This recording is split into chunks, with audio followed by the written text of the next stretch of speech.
Check, check, test, 1, 2.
Yo, yo. Check, check, test. 1, test.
Good afternoon, coming to you live from Peeler Complex on Georgia College's beautiful West Campus. It's time once again for Georgia College softball. About broadcast. Director Al West set to bring it back. Should be a good one. University Panthers come to town to take on your Bob.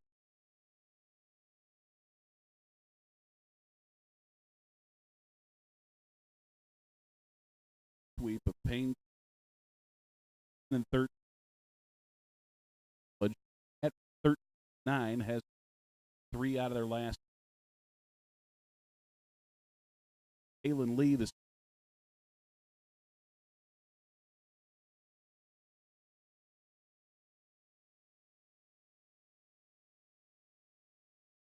lead on the season, a 6 appearance.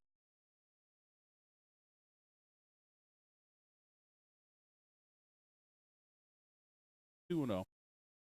48 third innings pitched, 30 runs, 21 of them earned though. Not 16 walks, 6-3. The junior meet. Go pitch. Lee leads the team in batting average at 380. 27 on at bat. 26 scored. 3 home runs. Pitch.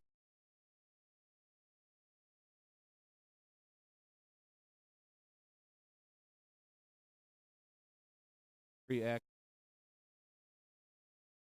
Drop there as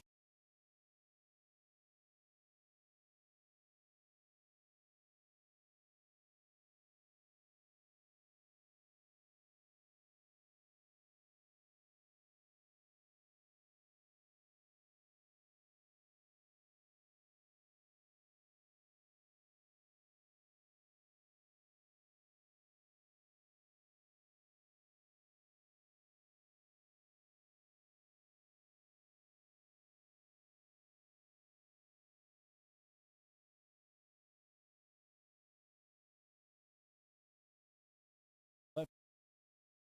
Ayla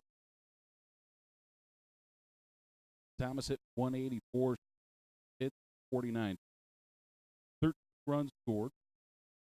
Home runs 5 are hitter.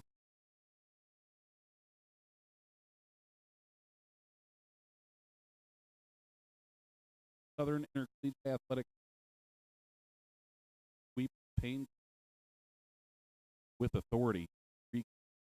3-1, 28-3, 2. Line to first. Caught in the air. Yes, up long hit grab.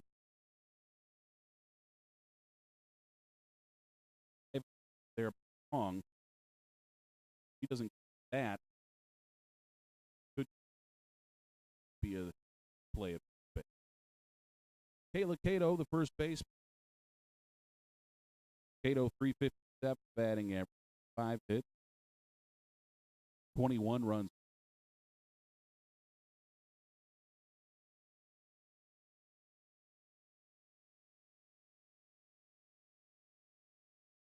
Here in the top of 3-hitter Panther.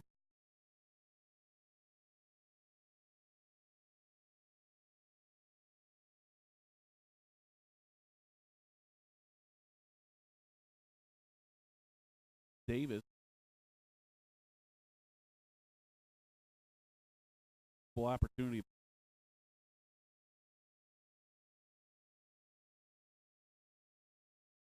1-1 to count here. Got 2 out. Here in the line of the pitch meet.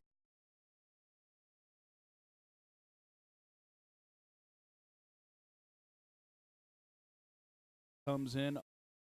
Game wins. 12 doubleheader with Bloomfield. Payne. Opponent.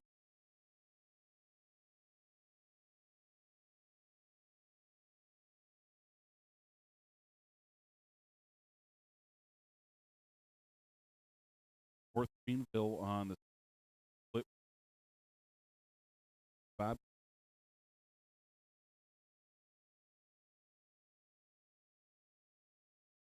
up.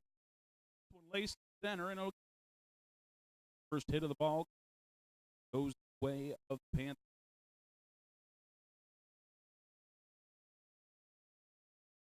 Put Cato on first base. Two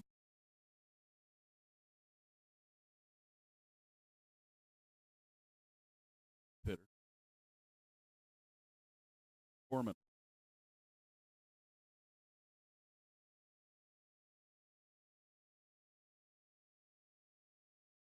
Pitch.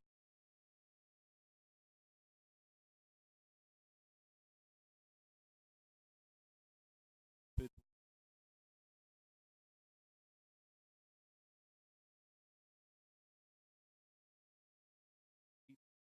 10.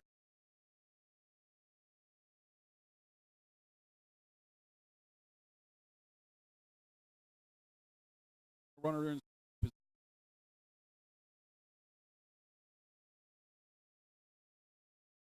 Norman.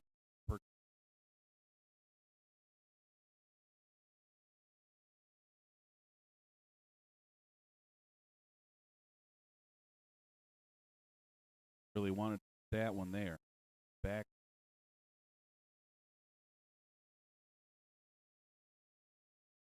Norman knows. Pitch there.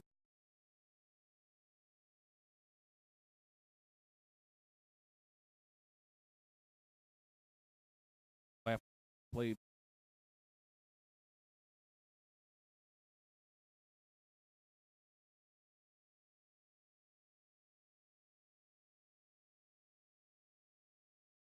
Change. All nice. First base. So no runs on one hit, no errors, one left. We will head to the bottom of the first. Top of the order for Georgia. Scoreless. We'll be right back.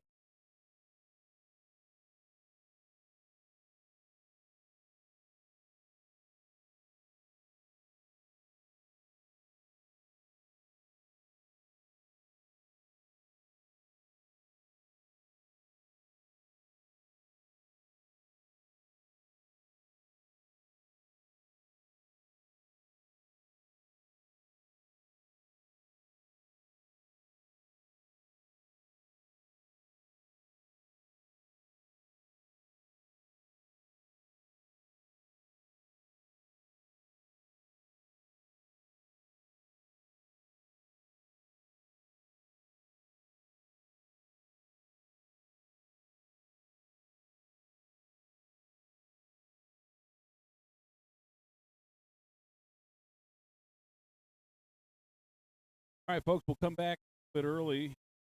Starting lineup for Georgia College. Leading off will be the second baseman, Bailey Hall, followed by the center fielder, Caroline Snyder. Amber Coy, the shortstop, will hit third. The cleanup hitter is the freshman,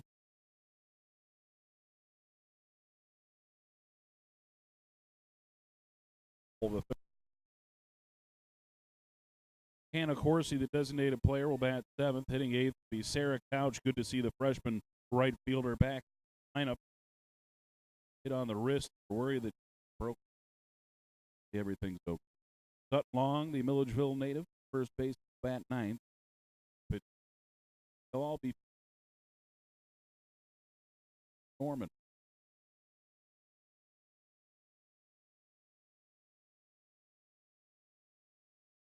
Pitch.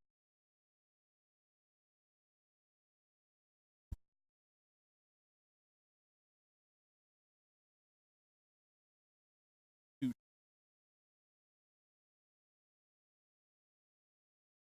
Pitch.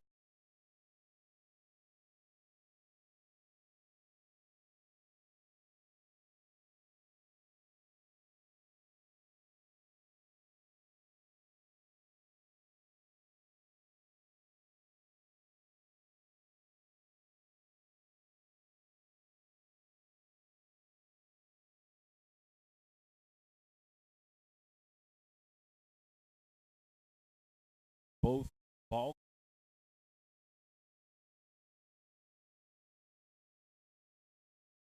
1-2 the count.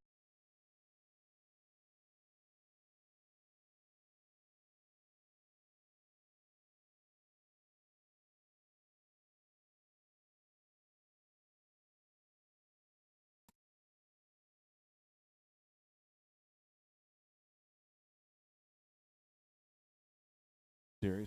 Boy, go pitch back.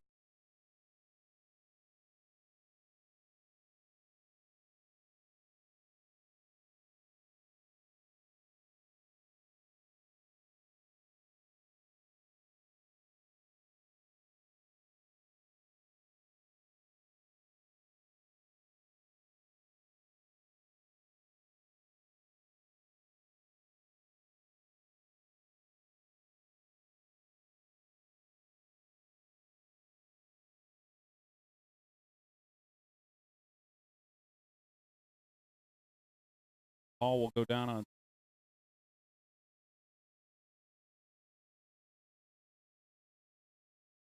Caroline's.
First base.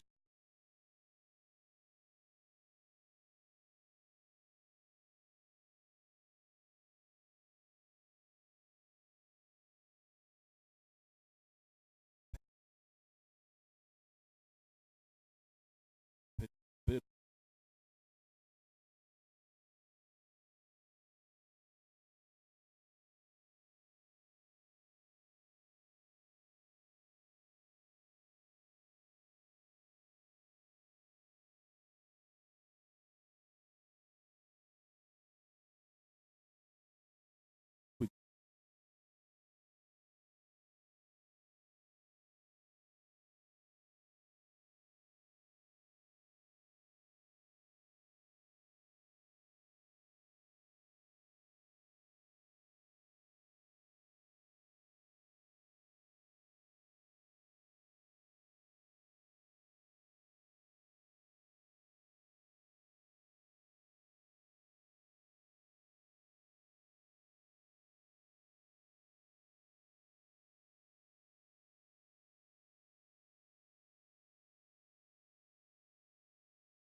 Three.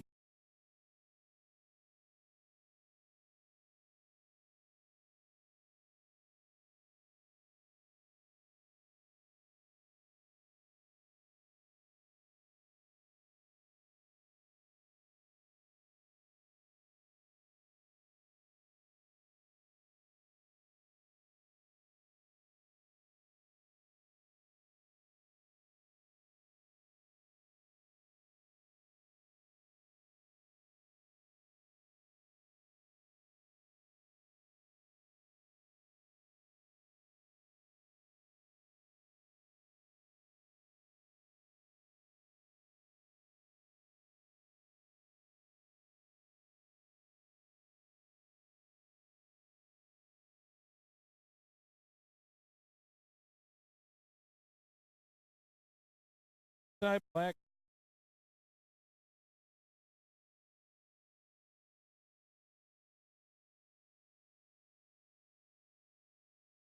Brick.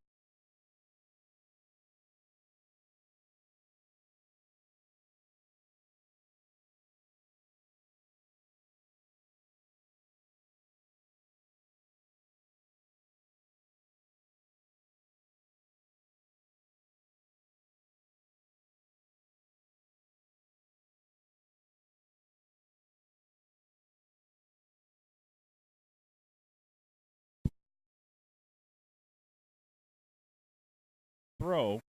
RBIs. Bobcats are up 1-0 here in the first.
Hit. Look. Be right back. Bob. Frog.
Let's go the top half of the second here at Wheeler Complex. Jada Ames, the third base.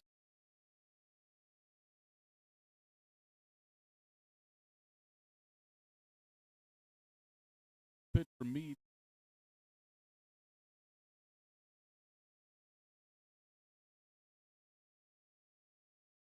Batter.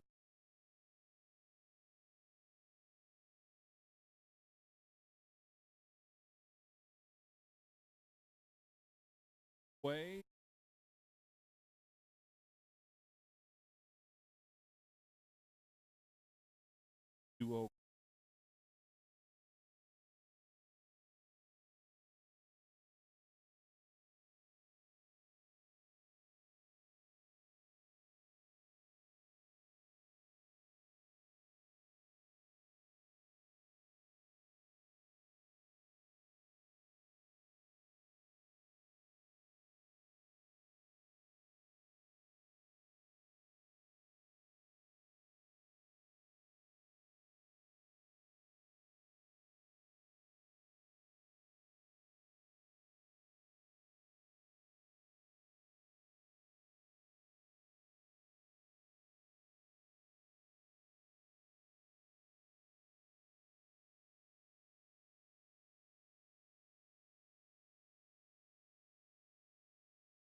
battle.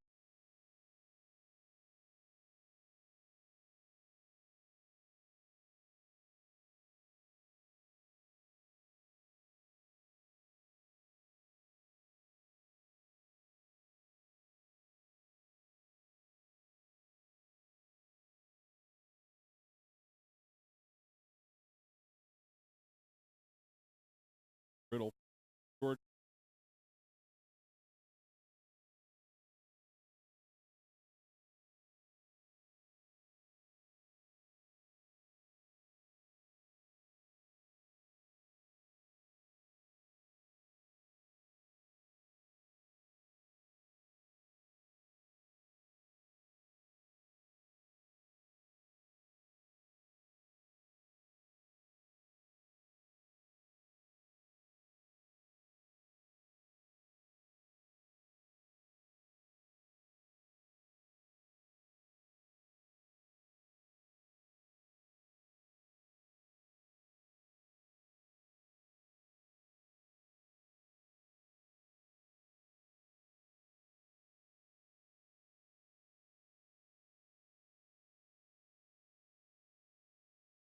Oh, I thought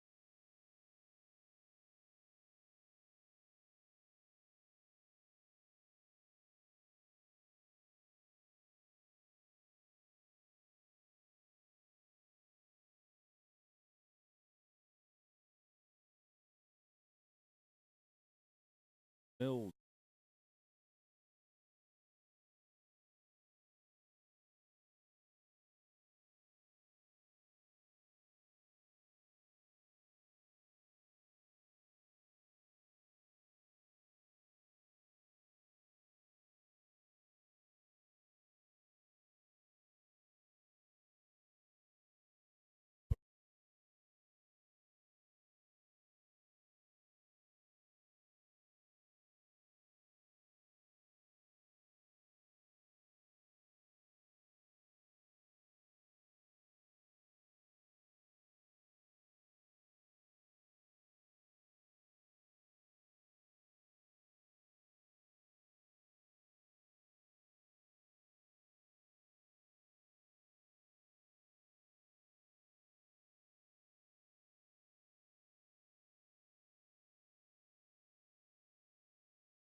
The strike there.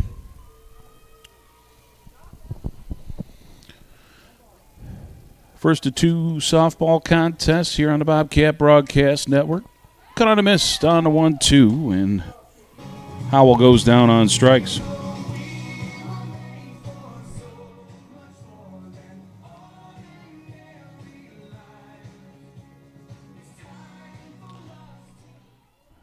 So with one down, that brings up the designated player, Hannah Coursey. Coursey, the senior, starting her 17th ball game, tries to bunt one there and fouls it off.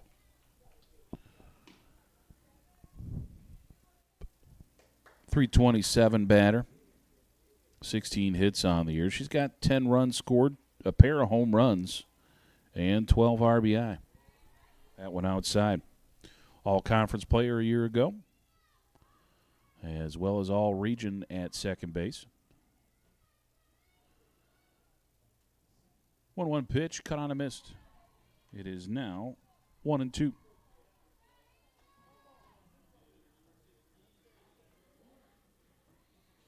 One down here in the second. Big swing and a miss on that rise ball. And Coursey goes down on strikes.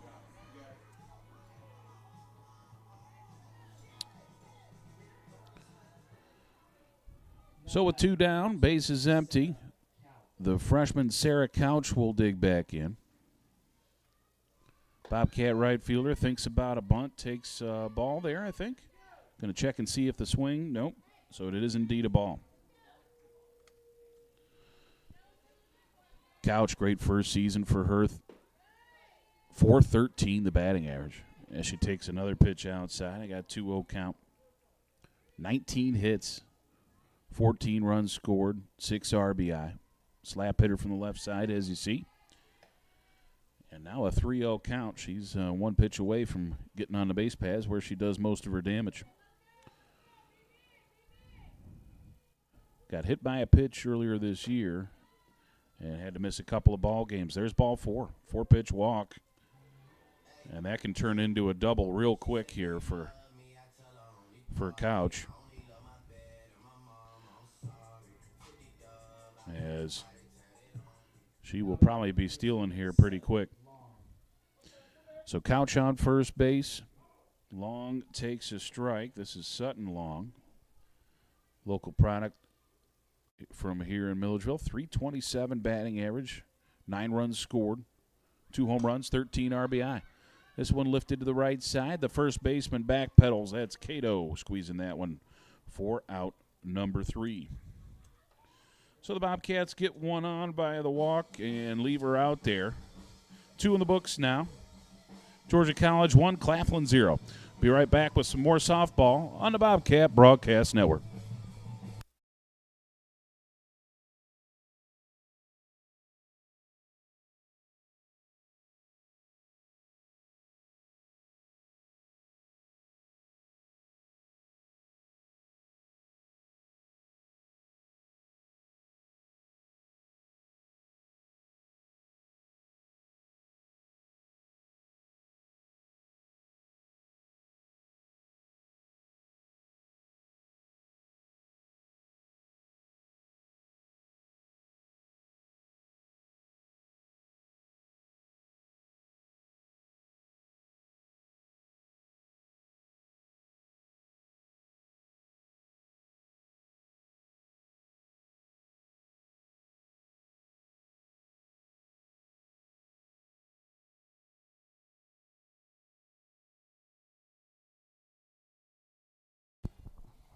All right, folks, let's get back to action. It's the third inning.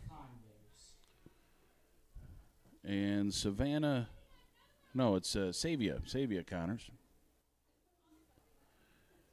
Savia Conyers, the right fielder, will dig in. Connors, a .125 hitter. 1 hit in 8 at-bats, limited action for her. It's just her 7th start of the season. And 2 runs scored. Pitch came inside on her. And she backed out of the way. Ball number 1. Conyers has 1 RBI on the season. She's been walked 3 times and struck out 5. No extra base hits yet. Squares to bunt, pops it up, and Davis alertly coming out of the crouch there to squeeze that one before it can reach the dirt. Now batting, number 13, Kayla Robinson.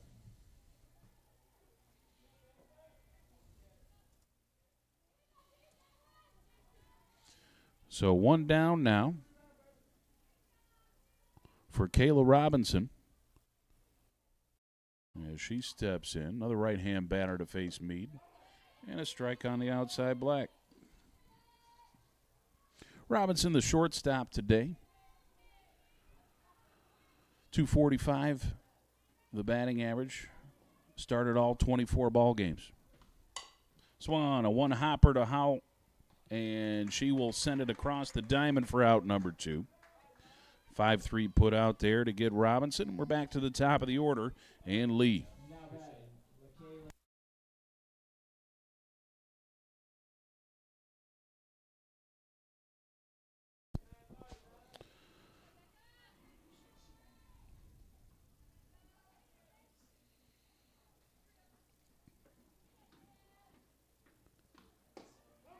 Lee digs in, takes a strike there. 0-1 the count to her. 2 down here in the top of the third. Meade trying to get her second straight clean sheet. This one rolled up the middle. She will not do it. So that is the second hit of the ball game.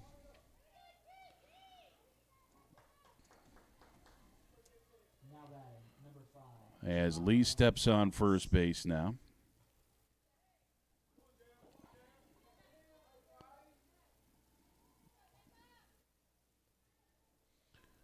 And now the hitter is Jamela Thomas.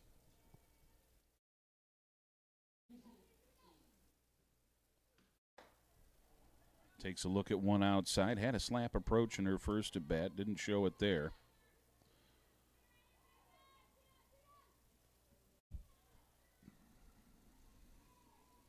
We'll see what happens here on the second offer from Meade. A little bit further outside. And it's 2-0.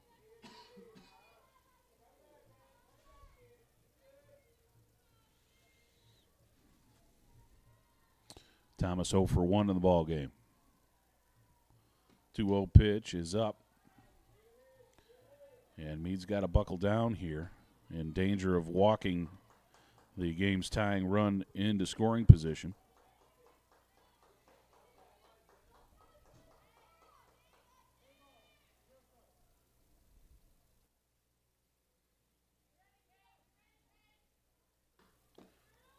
And that one just misses low and inside. Not quite sure where that one missed, but it is ball number 4. Now batting, number 20. Sends Lee up to second base. It's 2 on now with 2 down for Kayla Cato, the first baseman.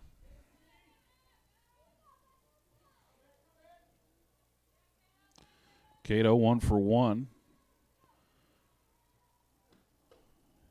As she singled in her first at bat. And she starts her off with a ball.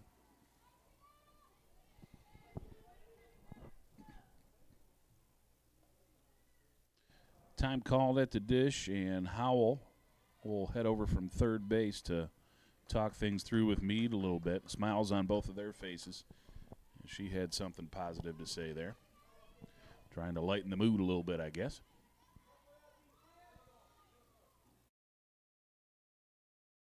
1-0 pitch. Swung on, hit well to center. Could be trouble. Gets over the head of Hall. Down into center field. That's a single. Run will come in to score. We're all knotted up here. It's the third hit of the ball game, and it's 1-1 in the top of the third. RBI single for Cato. Now batting, number 17, Tierra Norman.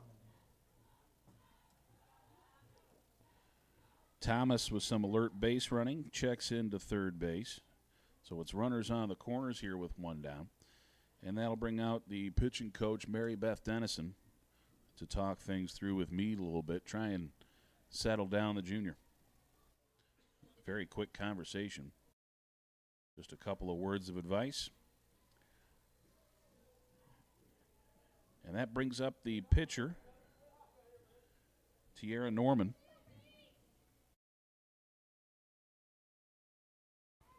Norman 0 for 1 today.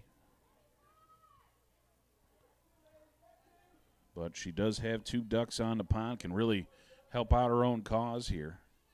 The go-ahead run is just over there on third base. The rock and a fire, cut on a miss on the outside pitch. Tried to pull that outside pitch and came up empty.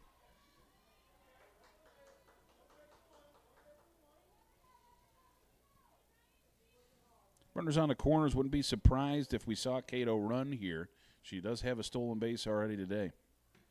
And there she goes. This one is rolled to second, or short, sorry. Coy fires it across the diamond. A little bit of a stretch work there from Long to get the out, but it is out number 3 on a ground out. 1 run on 2 hits, no errors. They leave 2 out there. That's the end of the top half of the second. And we're all tied up at 1. We'll be right back here on the Bobcat Broadcast Network. Stick around.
We are back to action here. It's the bottom half of the third.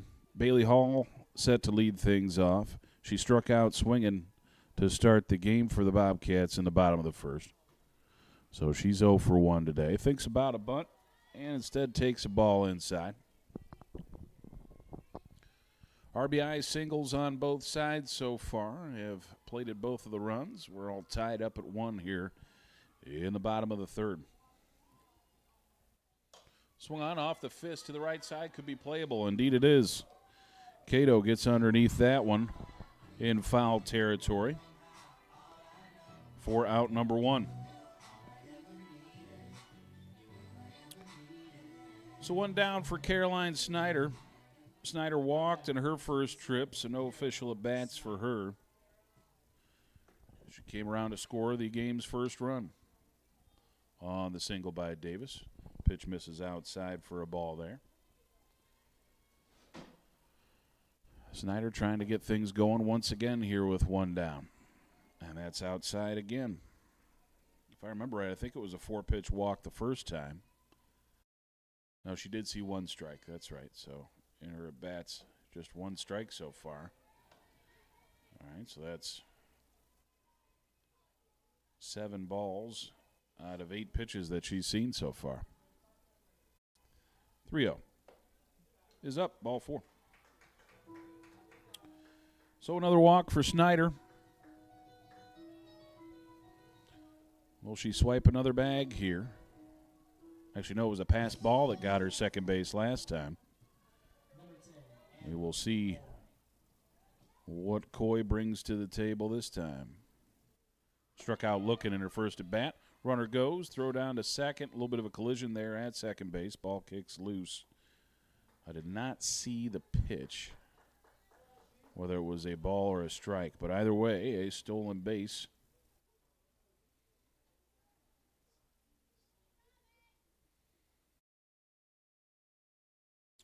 for Snyder.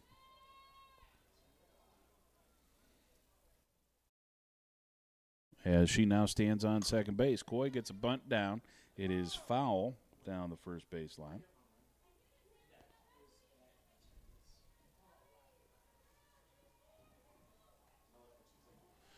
So 1-1 now the count to Amber Coy. Warner Robins native.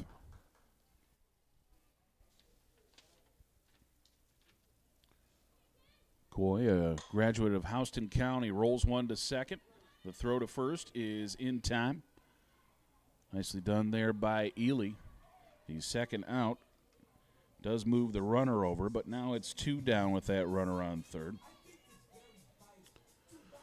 And we're going to need another clutch hit from Caitlin Davis. Single just over the second baseman's head last time up. Plated the game's first run. That was in the first. And a pitch taken for a strike there by Davis. Caitlin Davis from Claflin, Georgia. Houston County grad as well. Got back-to-back Houston County. Lifted to the right side, and Cato's got a beat on it. As that will end the inning. Simple little pop-out. And that ends the threat here in the bottom of the third. No runs, no hits, no errors. We leave one out there. Score all knotted up at 1 here after 3. We'll be right back with more softball in just a moment.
All right, folks, we're back to action here. Top of the fourth.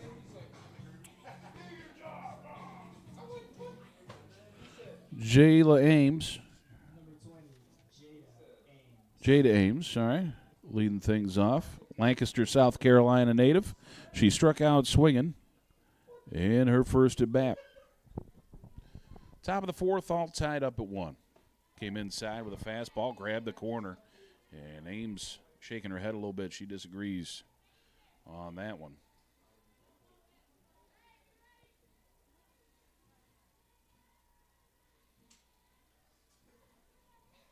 A 1 pitch coming. Up and in a little bit. And that'll even things out here at 1-1.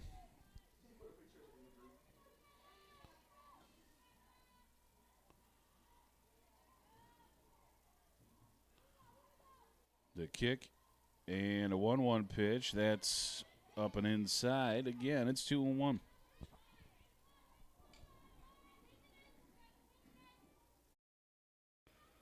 So a strikeout for Ames in her first at bat. She is 0 for 1 today. Up and away. Working the edges here is Ames laying off those pitches. She had a heck of an at bat her first time through. Wasted a bunch of pitches. I think she ended up about 9 or 10 pitches in her at bat before going down on strikes. Here's the 3-1.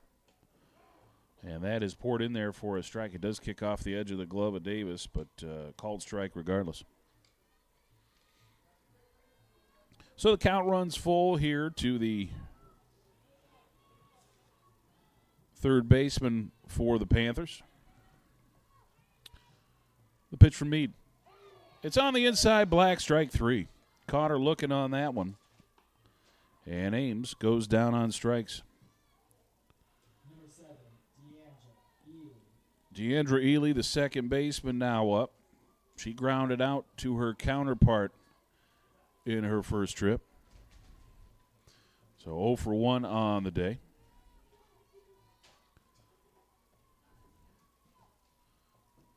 First pitch to her. Outside for a ball.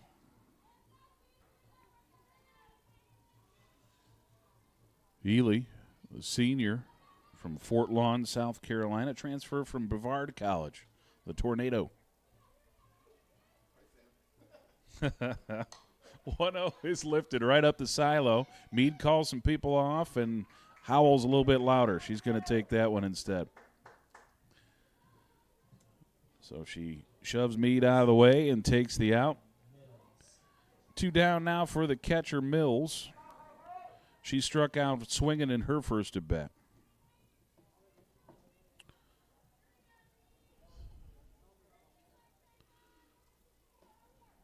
Top of the 4th. Pitch from Meade. Up and away, ball 1.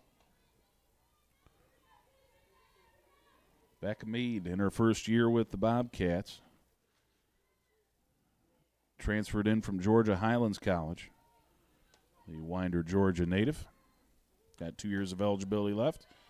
That one misses inside as well, 2-0. Meade dancing around the edges there, getting calls sometimes and other times not so much.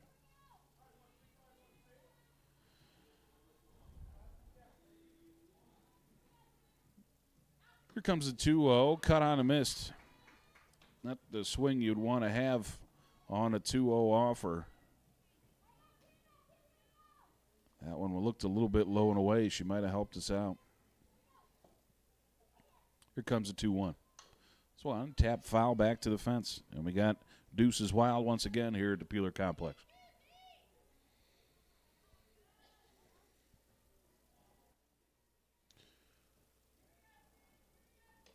First of 3 home doubleheaders in the course of a week here for the Bobcats. Got Georgia Southwestern in action on Friday afternoon, and then Sunday we invite the Coker Cobras to town outside. That's ball 3. So plenty of softball action this week here in Milledgeville.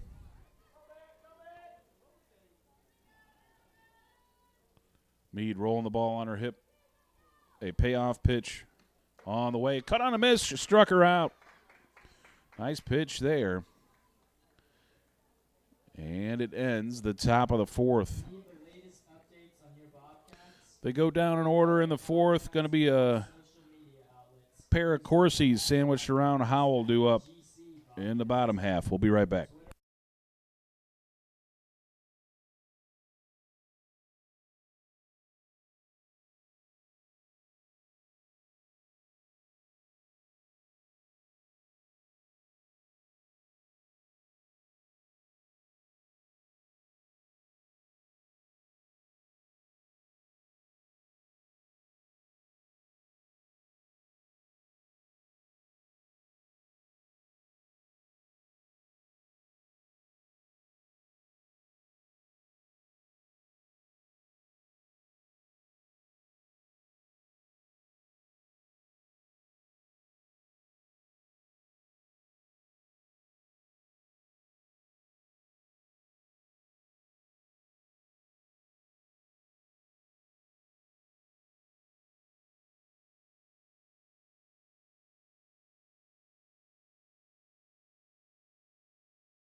Holland Corsi, Haley Howell, and Hannah Corsi due up here in the bottom of the 4th. A tie ball game.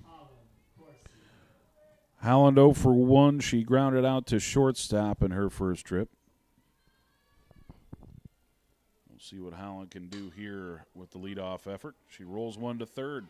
A off-balance throw and a nice stretch there from Cato at first base. That was a tough play. Ames and Cato combining on a heck of an effort there on the bunt.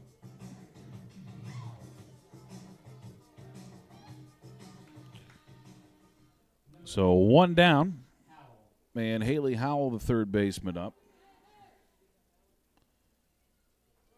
Howell struck out swinging in her first trip, and she comes up empty on that first cut.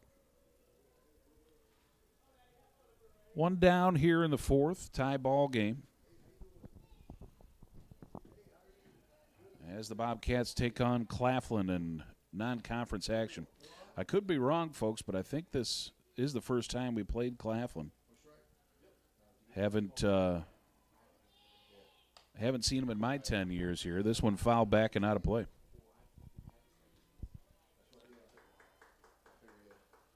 Oh, 2 the count here to Howell. She's going to have to battle back with 2 strikes. Did I see a 1-2 there? I don't think I missed a pitch. This one rolled to third. Ames pops up nicely for her. Simple across the diamond for out number 2. Ames fielding her position very well over there at third base. She's come up aces on a couple of tough plays in a row. So with 2 down, bases empty, it's going to be up to Hannah Coursey here. Coursey's effort so far today, a strikeout swinging. That came in the second. And there's a pitch on the outside, Black, to start her off. 0-1. Holland, academic All-American a year ago. Joins that elite club of Bobcats to do that. This one chopped up the middle. Pitcher got a piece of it, and that's going to slow it down enough to be a problem. I'm not sure if that ball gets through the middle without the pitcher getting a chunk of it, but either way, it's a single to set to short. Rolled one up the middle, and coming in behind there was Robinson. She might have been able to cut that ball off, a bounding ball up the middle. Sarah Couch's first trip was a walk, so no official at-bats for her, and she takes a strike to start her effort here. 2 down. Got to hand her on first. Do you think about maybe a stolen base to get her in scoring position? We'll have to see. That's Swan on left side. Could be a problem. Going to roll all the way to the third base bag. That's an infield single. I think.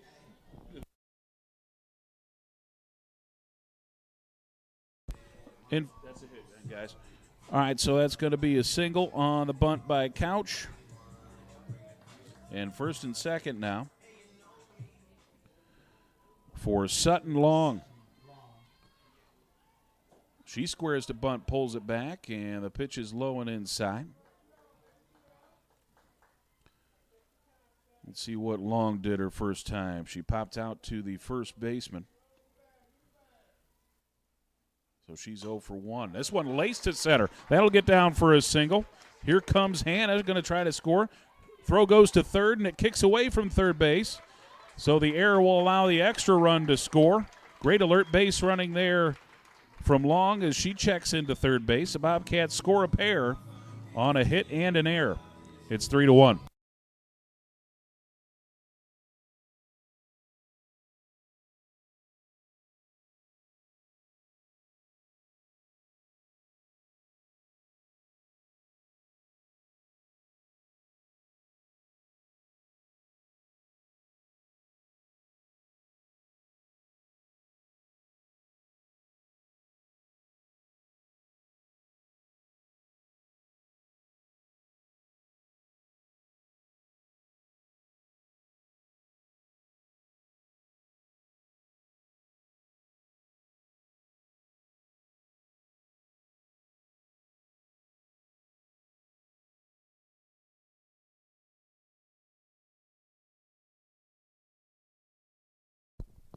Okay, folks, had ourselves a situation there.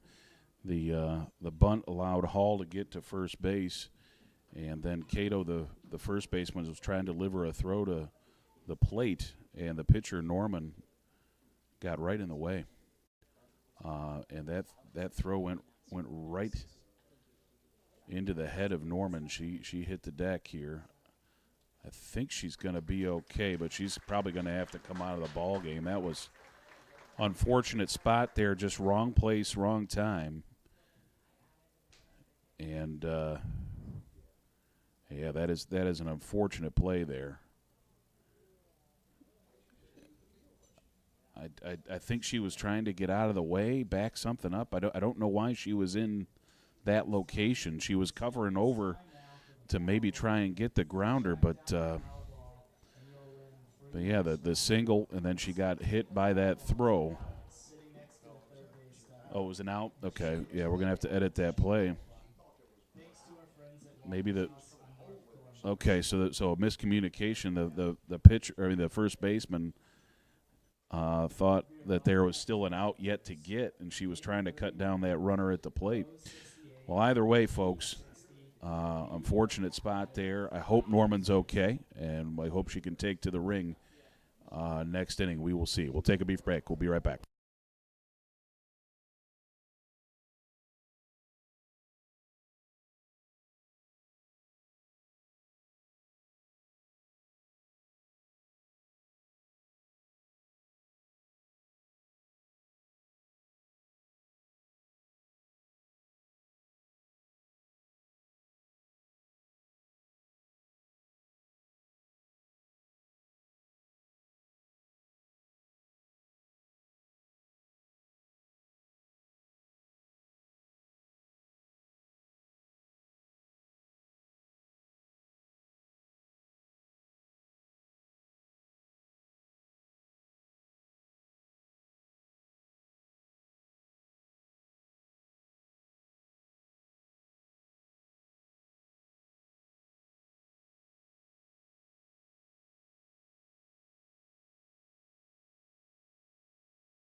This will be Savia Conyers, the batter for the Panthers. And the first pitch taken for a ball inside.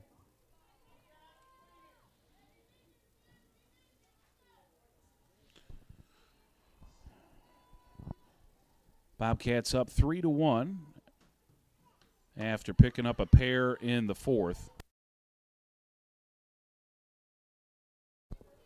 And a 2-0 count here.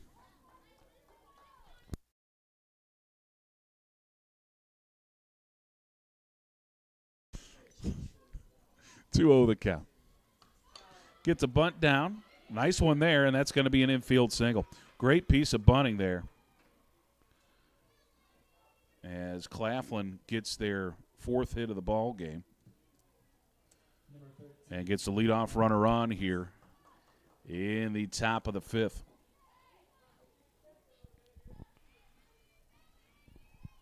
One down for the shortstop, Robinson.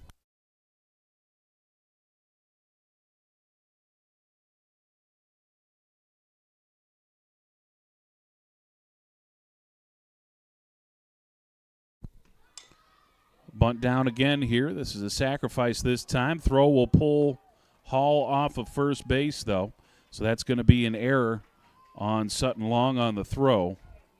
Not a hit. That's an error on the play. So that'll be 4 hits for Claflin as that moves the runner into scoring position.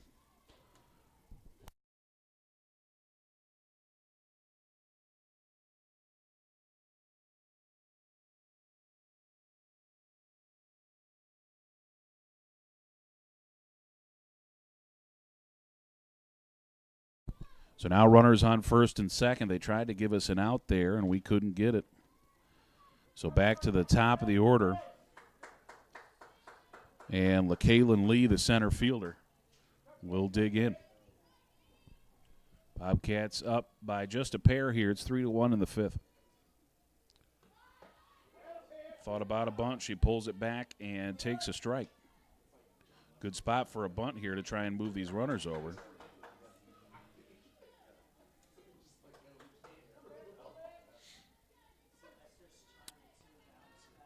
Lee 1 for 2 on the ball game.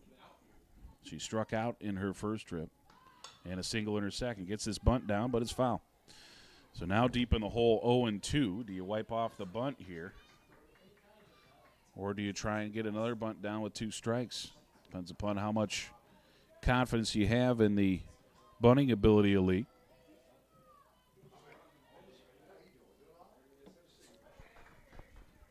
Four hits each side. Bobcats up 3-1. Lace foul. And she'll stay alive at 0-2 as that one kicks off the netting by the Bobcat dugout.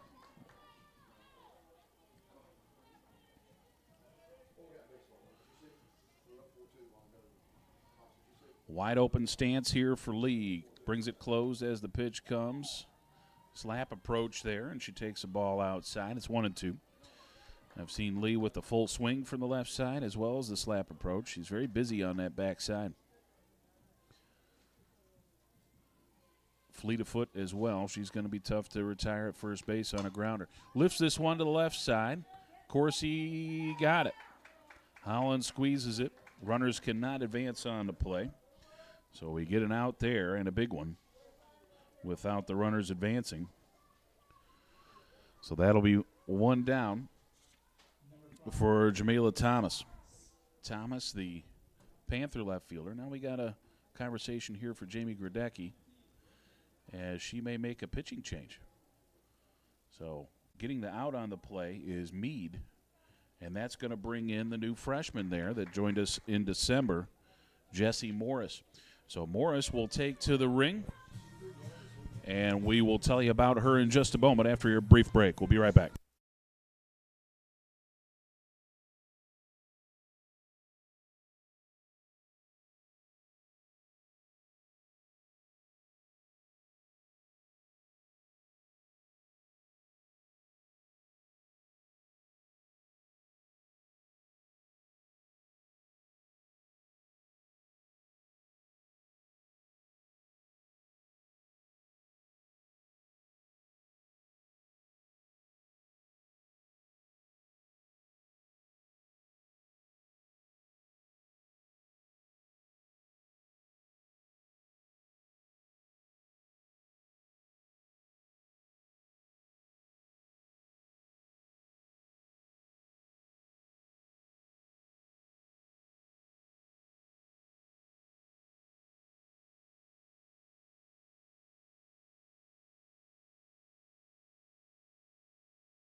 All right, folks, we're back to action here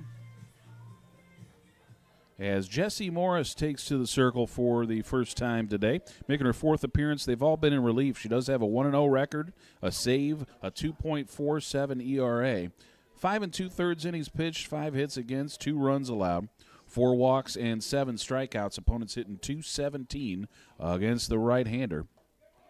Jessie Morris, she joined us in December after spending a semester, I believe, at UGA. She missed softball, wanted to get back to it, and Jessie from Vidalia, Georgia, and Vidalia High. Second pitch comes in there, and that is in there for a strike. I think we got 2 strikes there, Sophia. Give me an 0-2.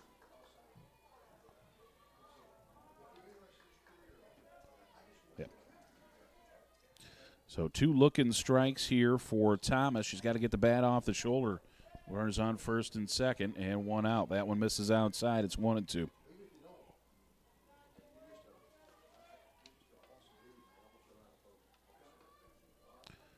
So Thomas from Anderson, South Carolina, West Side High. Got to imagine the folks there at Anderson were looking for some softball out of this young lady. Pitch misses outside. It's 2-2. Great Division II program right there in her hometown.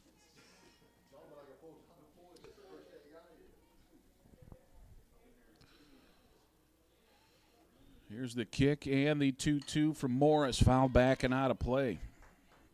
Good job here by Thomas as she had an 0-2 count as even things out at 2-2.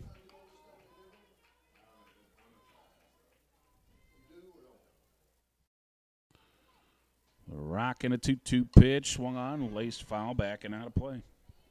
Good battle here. And a pretty crucial one with one down in the fifth. Tying run is at first base. Thomas at the plate represents the go-ahead.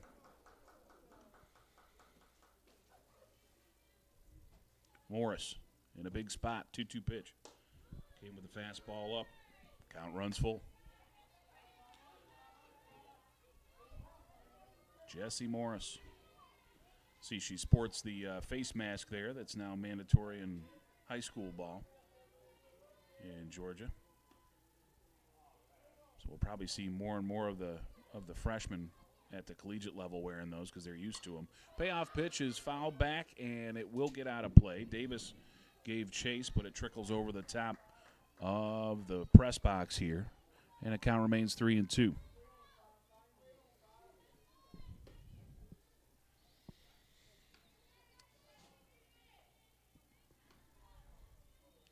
Morris fires that ball into the mitt to get that right arm moving a little bit. Now spins the ball on the hip. And a payoff pitch is due once again to Thomas. Came inside. Did she swing? Check on that swing. No, I guess she didn't. Oh, my goodness. That came inside and almost was a called strike. But instead, ball 4, and it loads him up. How about that? 0-2 was Thomas, and she eventually battles all the way back to a walk. Bases all loaded up with Panthers for the first baseman, Cato. Cato, the team lead in home runs with 4. Team number 2 in runs driven in with 19. Cut on and missed. Big swing there from Cato.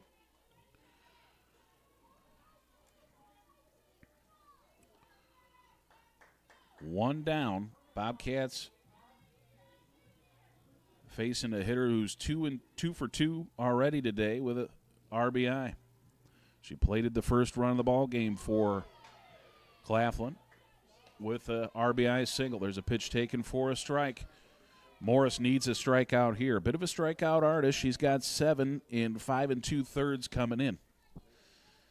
And a strikeout would go a long way right here. 0-2 pitch. Went outside with it, and Cato would not offer at it. 1-2. Kayla Cato, a junior from Decatur, Georgia, and Druid Hills High School.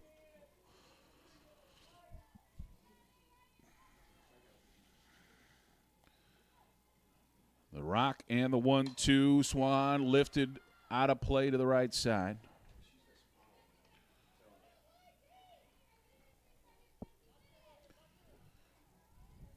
So Cato stays alive at 1-2.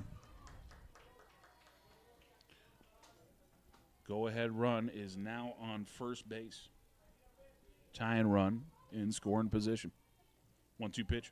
Swan hit well to left. This could be trouble. Over the head of Corsi at 1 hops the fence. 1 run scores. The tying run scores. The go-ahead run is coming to the plate. The throw goes to third instead. They cut her down there, but not before Claflin picks up the go-ahead run. It's now 4-3. The Panthers out in front.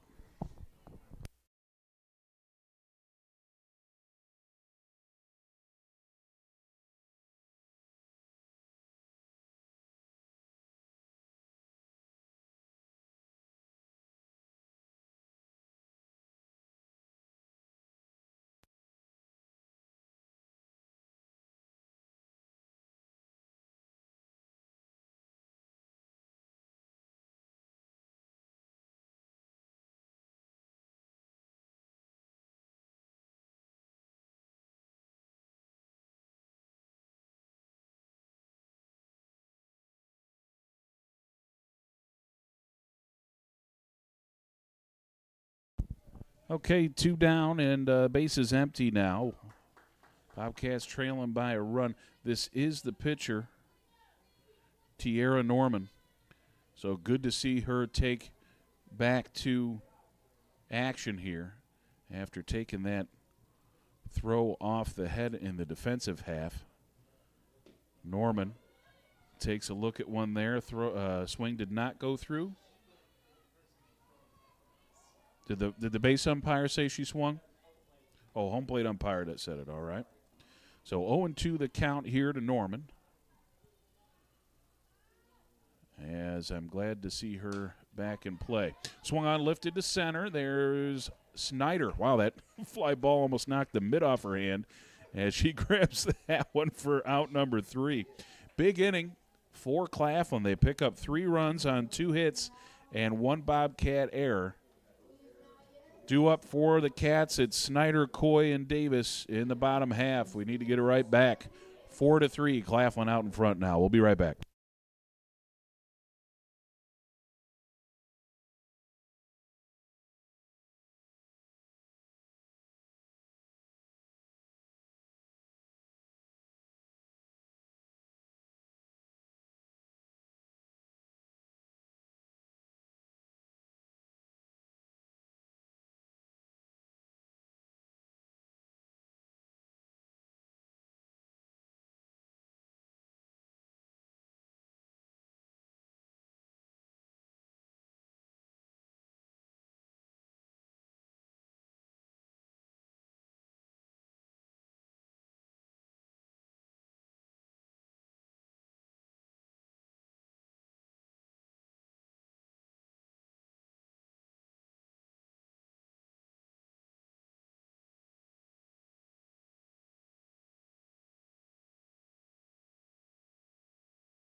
All right, folks, here we go to the bottom half of the 5th. Big top of the 5th for the Panthers, and they lead for the first time in this contest 4-3.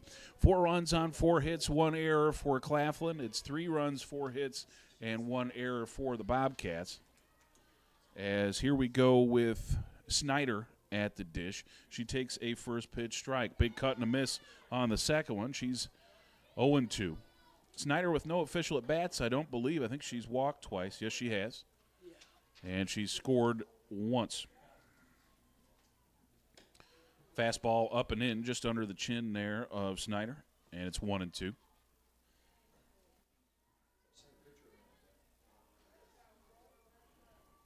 Yes, good to see the pitcher, Tiara Norman, back out there. Cut and a miss on one in the dirt. Complete the play to first base. They do. It's a strikeout swinging with that 2-3 finish. And 1 down here in the bottom of the 5th.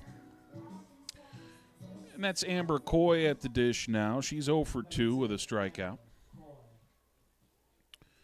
Coy trying to get things going with 1 down in the 5th. And didn't see that pitch there. I guess we'll go ball.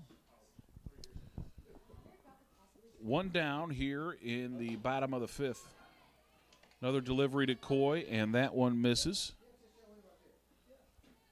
That's 2-0. 2-0 pitch is laced to right. That gets down in front of the right fielder. The throw to first is offline a little bit.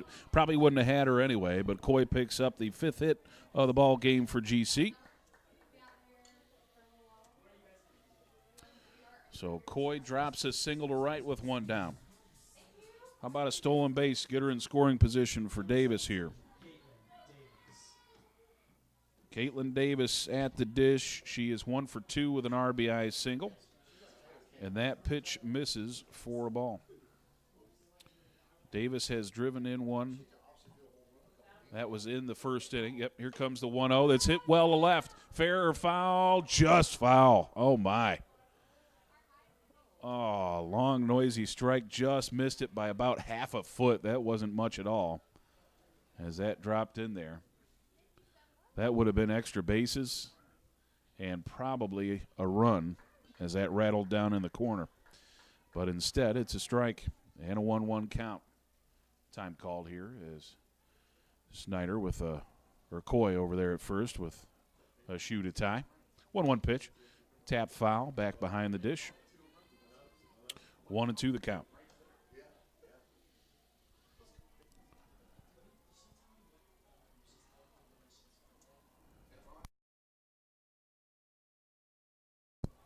Yanked foul. And that kicks up off the facing in front of the Bobcat dugout.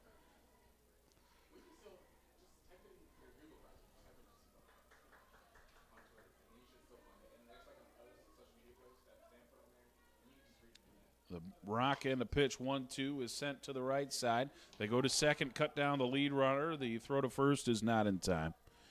Great alert play there by Cato. She wasn't too far from touching first base. She might have been able to double us up if she went there first. But either way, cut down the lead runner. A great job of that. So the fielder's choice puts Davis on first base for Holland Corsi. Corsi's ball game so far today, as she first pitch swing, going to send that one to foul territory, gets down. Corsi is 0 for 2 in her first trip. So that's a foul ball there. Davis at first base. Now, if you're thinking about a steal, Davis runs pretty well. 3 for 3 in stolen bases. So maybe a steal gets her in scoring position for a single to bring her home. Big run over there at first base, the tie-in run. This is hit well to center field, fading to the left side, and a nice grab there by Lee. Boy, did she get the speed on late there to get underneath that one as it was sinking towards the grass. That could have been a problem into the gap and scored a run, but instead it's out number 3. Bobcats get no runs on 1 hit, no errors. They leave 1. It is 5 in the books now. Claflin 4, Georgia College 3. We'll be right back.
Let's roll on to the 6th. It's getting late here at the Peeler Complex. Bobcats with only 2 more trips left, trailing by a run.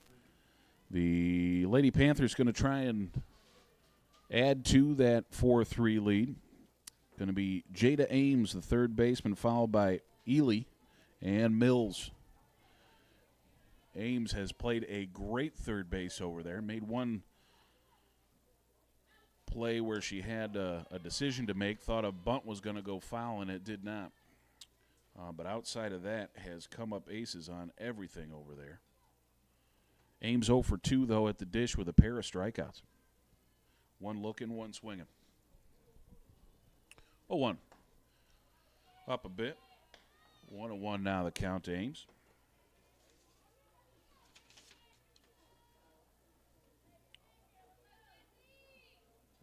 Jada Ames from Lancaster, South Carolina.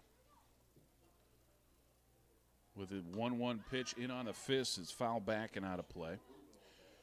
Jesse Morris still out there in the ring doing a great job. They got to her a little bit in the previous inning, but she has delivered around that. And frankly, that inning probably could have been a little bit bigger in the top half of the fifth. A strikeout look in there. That is her third strikeout of the ball game. The last two have been of the looking variety. So with one down, it is now Deandra Ely, the second baseman, as she steps in. 0 for 2 in today's action. Right-hand batter against the righty Morris. First time for Morris to face Ely, and it's a fastball outside. Morris has some pretty good pop on that fastball. I could see how she got 7 strikeouts and 5 2/3 coming in. Had a great weekend up at Pembroke. Got a win in one game and a save in the other. Cut on a miss, and it's 1-1.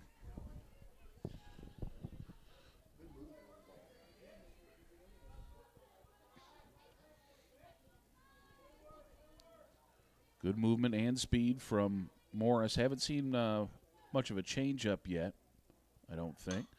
Came in on the hands a little bit, rolled to short. Coy comes up firing. Good strong arm there from the sophomore. And it's 2 down on the ground out to short. So we're going to get a pinch hitter here for the catcher Mills, as this is number 33. And that is, yes, Kashira Givens. Kashira Givens, the senior. So the first pinch hitter of the ball game comes in for either side, and it's going to be Claflin's Kashira Givens, the senior from Walterboro, South Carolina, a transfer from Clark, Atlanta. Cut on and missed on that pitch a bit outside. Kashira on the year, a 192 batting average, 5 hits in 26 at bats, 5 runs scored, and 2 driven in. Went upstairs on her. I think that might have been a changeup. Held up on the check swing, and it's 1-1. Givens, part-time starter, has seen 8 starts on the year. She's appearing in her now 12th ball game. 1-1 pitch, cut on and missed. It is 1-2. So Morris a strike away from sending the Bobcats to the bottom of the 6th.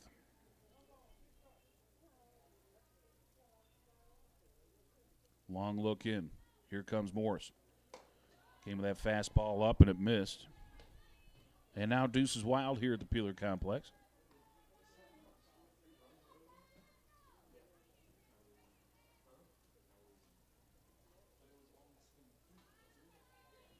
Rolling on the hip now, and another 2-2 pitch is on the outside, black, strike 3.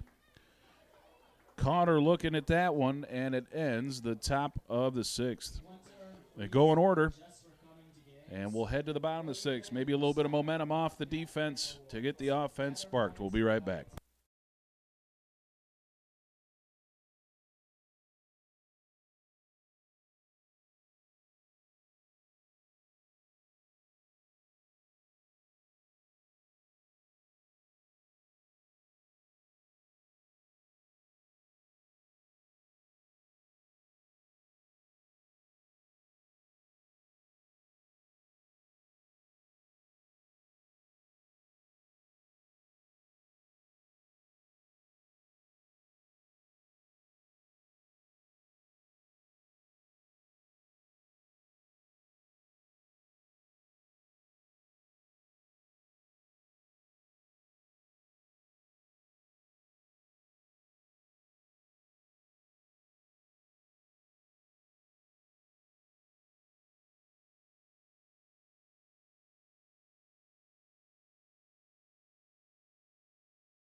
All right, folks, the Bobcats go to the bench for the first time offensively. Going to be Nicole Humphreys, the sophomore outfielder. Going to pinch hit for Howell here. She's from Columbus, Georgia, and Columbus High. Humphreys batting .263 on the year, 5 hits and 19 at-bats, and she takes a first pitch strike. Slap approach from the left-hand side. She's got a couple of RBI and 5 runs scored. How's she doing in pinch hit opportunities? Let's see. As that strike number 2, going to have to get the bat off the shoulder here, Nicole. She is 0 for 2 in pinch hit opportunities. Of course, Nicole, the younger sister of Kristen Humphreys. It's a little bit of a Bobcat legacy here as this one rolled slowly to the left side and coming up again, firing. Nice job over there as Ames gets that 5-3 put out to start off the 6th. So one down here for Hannah Coursey. Hannah, the designated player, is 1 for 2 on the ball game. And that one is just outside. Didn't miss by much. Good job by Hannah to lay off it. Hannah, again, academic All-American, I said last time. She also was the Elite 15 award winner for the Peach Belt Conference last year. That one fouled off. And that is given out to the top overall GPA at the final championship site in each of the Peach Belt Conference's sports. And she, of course, with her 4.0 in accounting, and she swings and misses there. It's 1 and 2. Was the top grade point average at the championship site. So pulled in an Elite 15 award as well as all conference honors at that banquet. It was a good banquet for old Hannah. 2-2 now the count. But the Academic All-America Trophy, it's just her and Marissa Boyette and Mandy Chandler are the only 3 in Bobcat softball history to pull in that honor. And that a little bit of a late swing as she fouls that one off right at her first base coach, Mary Beth Dennison. Got a good piece of that one, but just a little bit late on it. So 2-2 the count here with 1 down. Hannah Coursey trying to get us going with an out. Big hole in left center, but she instead sends it to second from the knees. Ely throws out Coursey. The ball was hit so hard that Ely was able to take a slow toss from the knees as she just knocked it down with the backhand snag. So 2 down, bases empty for Sarah Couch. Couch has reached on a walk, and she takes a strike there. She's also reached with a single. She is 1 for 1 officially, but been on the base paths twice. That one misses outside. We got a 1-1 count. Sarah Couch. Well, these freshmen that are getting an awful lot of playing time this year. She's from Madison, Georgia. 1-1 pitch. Nice bunt there, but it gets down foul.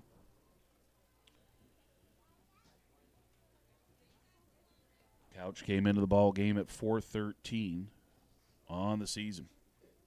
Missed a little bit of time with a hurt wrist. Good to see it wasn't something more serious with that front wrist. Here's a 1-2 pitch. Chop foul off the plate. And we will stay at 1-2.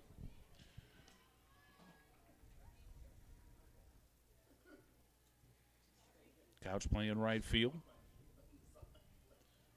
Speedy at the dish. Here comes a 1-2. Late on the swing. Tried to drop that one into left field with that slap approach, and just a little bit too late on it. So she fouls it off instead.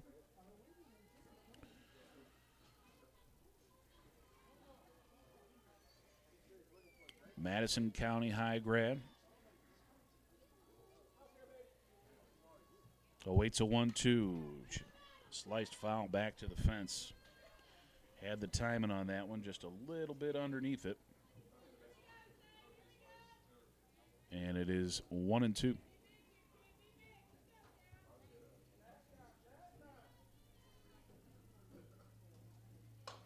One-two again is chopped foul down the third base side. She's pulled off a bunch of pitches here. That's 5 foul balls in a row. Couch trying to get on base for Sutton Long on deck. Long already has an RBI today. Here comes the 1-2. Chopped out in front of the plate, and it will roll foul to the right side this time.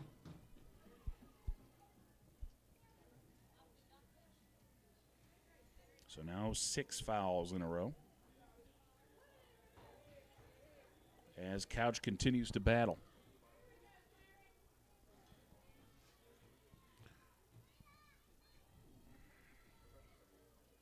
1-2. Bounces up there. 2-2 now. Good battle here as Deuce is wild once again at the Peeler Complex. Here it comes. Sent to third. Ames has it from her knees. Not going to be able to do anything with that. Probably should have ate it. The only thing you're going to get there is maybe a ball thrown away. But a good stop. That's going to be an infield single for Couch.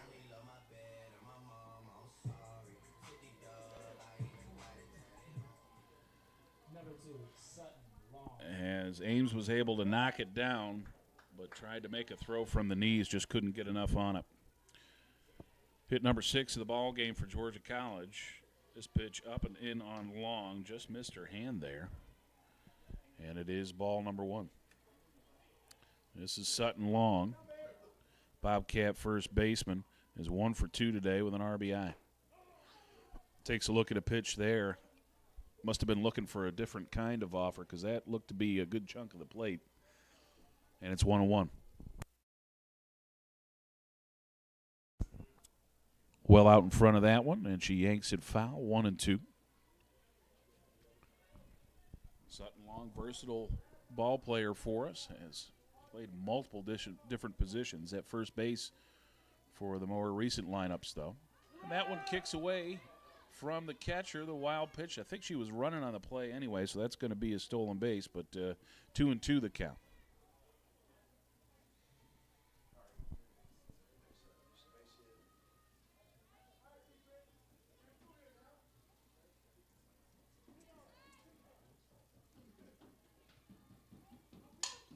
Swung on and sent to short. Going to get through for a single. Run comes in to score. We're all knotted up at 4.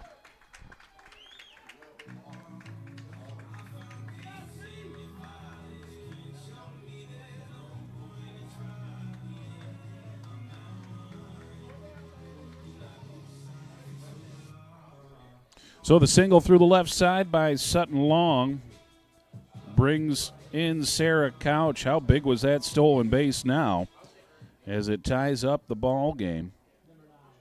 And the Bobcats might not be done yet. Bailey Hall coming off a great weekend in Pembroke where she hit 2 home runs. Can she make something happen here with 2 down? Bailey struggling today, though, 0 for 3 with a strikeout.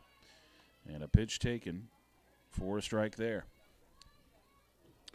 Long over on first base. If you're thinking about a steal, she is 4 for 4 on the year. At steal for Couch, she is now 7 of 8 on the season. There goes Long, a little bit late on the break, but no problem as she slides into second. So Long picks up second base on the steal. Gets into scoring position for Hall as the pitch was a ball, so it's a 1-1 count here.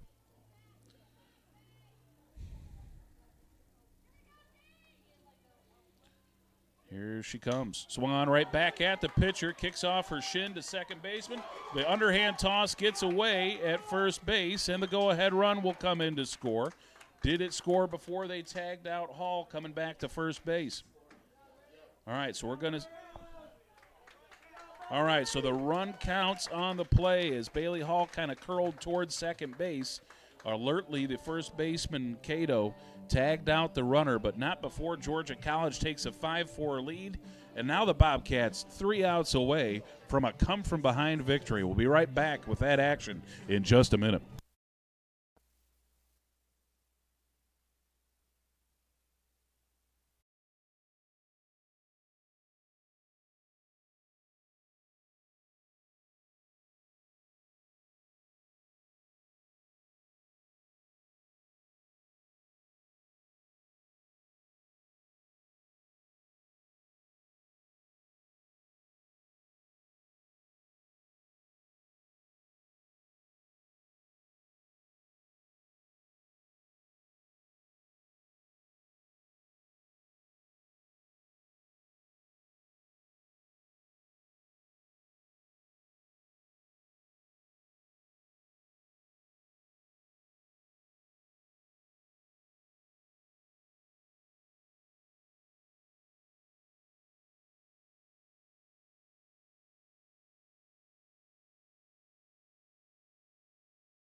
Okay, we're back to action in the top of the seventh. Tying run gets on the base pass as Conyers rolls one to second. That comes up an error for Hall at second base. So checking into first is Conyers on the play. And now the shortstop Robinson at the dish. She thinks about a bunt and pulls it back for a ball. So the runner on first, Sevilla Conyers, represents the game's tying run. Georgia College 3 outs away from a victory here in game number 1. Re-entering for the pinch hitter Humphreys over at third base is Howell. She comes back in for defensive purposes. And Robinson back at the dish after a couple of words of advice from her coach. That pitch snags the outside corner for a strike. It is 1-1. Robinson 0 for 1. She's got a walk and came up empty on her other at bat. I believe that was a strikeout. No, she did put it in play. Trying to get the runner over here on a bunt. Robinson with the pitch from Morris. Squares, gets it down. Long gloves, sends to first base. Simple play there. The successful sacrifice moves Conyers into scoring position. And they are now back to the top of the order. And LaKaylin Lee. Lee today, 1 for 3. She does have a strikeout. One of those would be nice here. Swung on a miss on a pitch up. Helped us out there. Might have been the rise ball to fool her a bit. As it's 0-1.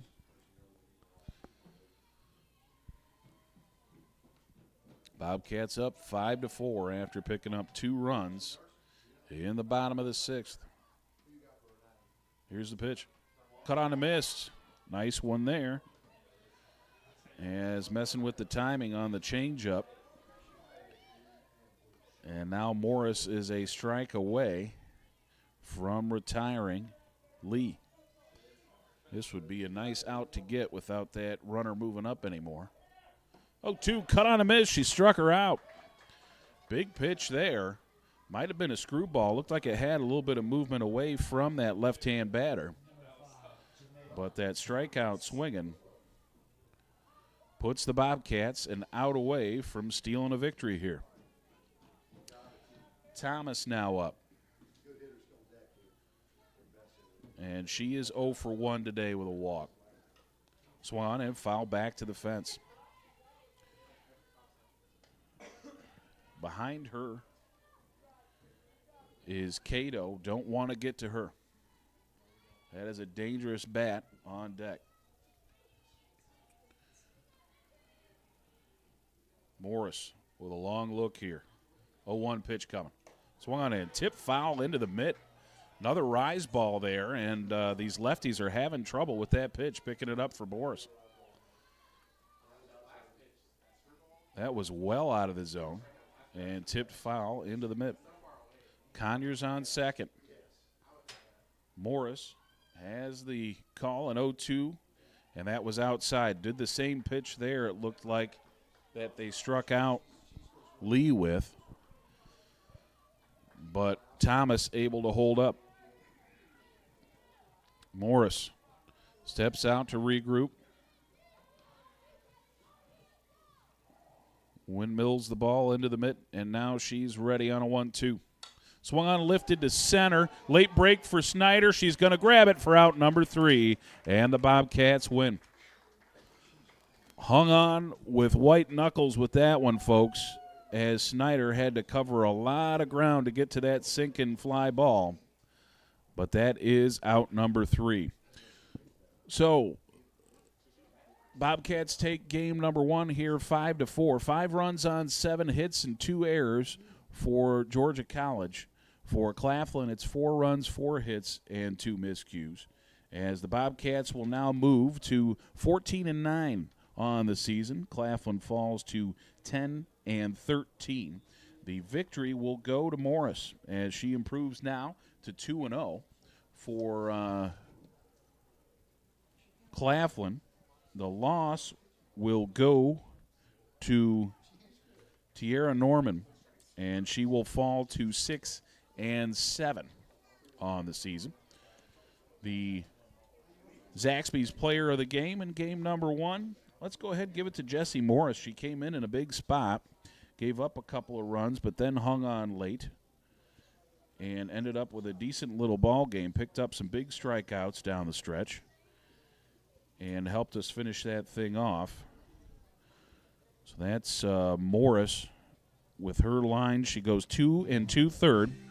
1 hit, 1 run, 1 walk, and 3 strikeouts as she improves to 2-0. You're Zaxby's player of the game. Bobcats pick up a 5-4 victory. We're going to keep the stream going here during the break, and the field maintenance is going to be about 25 minutes or so. So if I had to guess, about a 6:05 start time, and that's purely just an estimate from a guy that's seen a lot of softball. So we will be back in about 25 minutes to talk to you about Game 2 and hopefully a Bobcat sweep. We'll be right back. Thanks for tuning in to the Bobcat Broadcast Network.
Good afternoon, everyone, or good early evening, I should say, as we're back to action here from the Peeler Complex on Georgia College's beautiful West Campus. Time for Game 2 of a doubleheader for Georgia College softball taking on Claflin University. Claflin out of the Southern Intercollegiate Athletic Conference. Georgia College picked up a nice 5-4 come-from-behind victory in game number 1. Got 2 runs in the bottom of the 6th to pull off the win there, and some solid relief from freshman Jesse Morris. Here in game 2, though, we got LaKaylin Lee leading off, doing the pitching. Jamila Thomas, the left fielder, will bat second for Claflin. The first baseman, Kayla Cato, after her. Then the third baseman, Tiara Newman.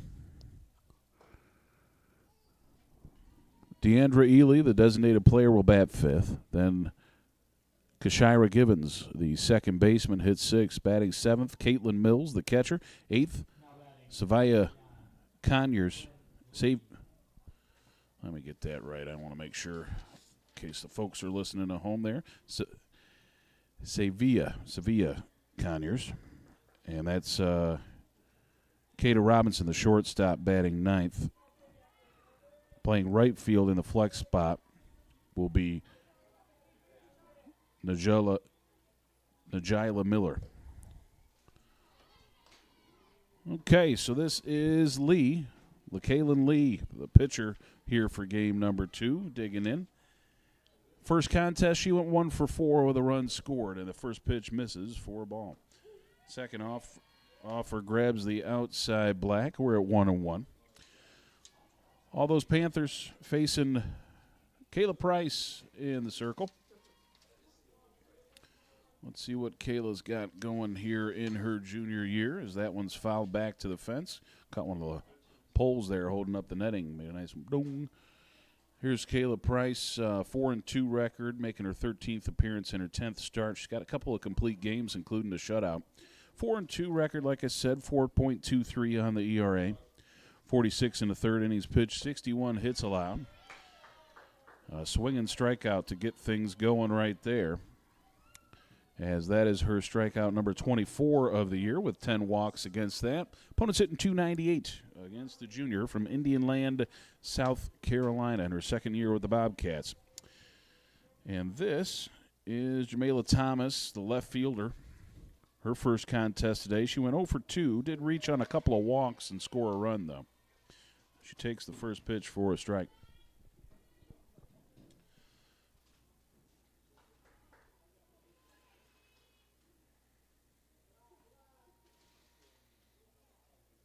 A 1 offer. Up and away. That's ball 1.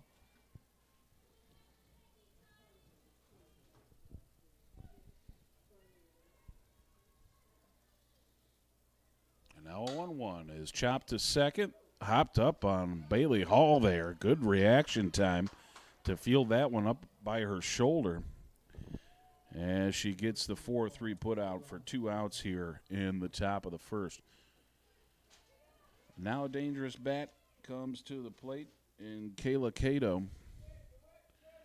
Cato went 3 for 3 in the first ball game, drove in 4 runs. There's a pitch taken for a strike. All 4 RBI went through Cato, as she now on the year has a team high 23. Big cut and a miss there.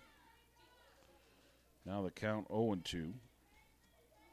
Actually, I take that back. That's not a team high. 26 RBI for Tiara Norman.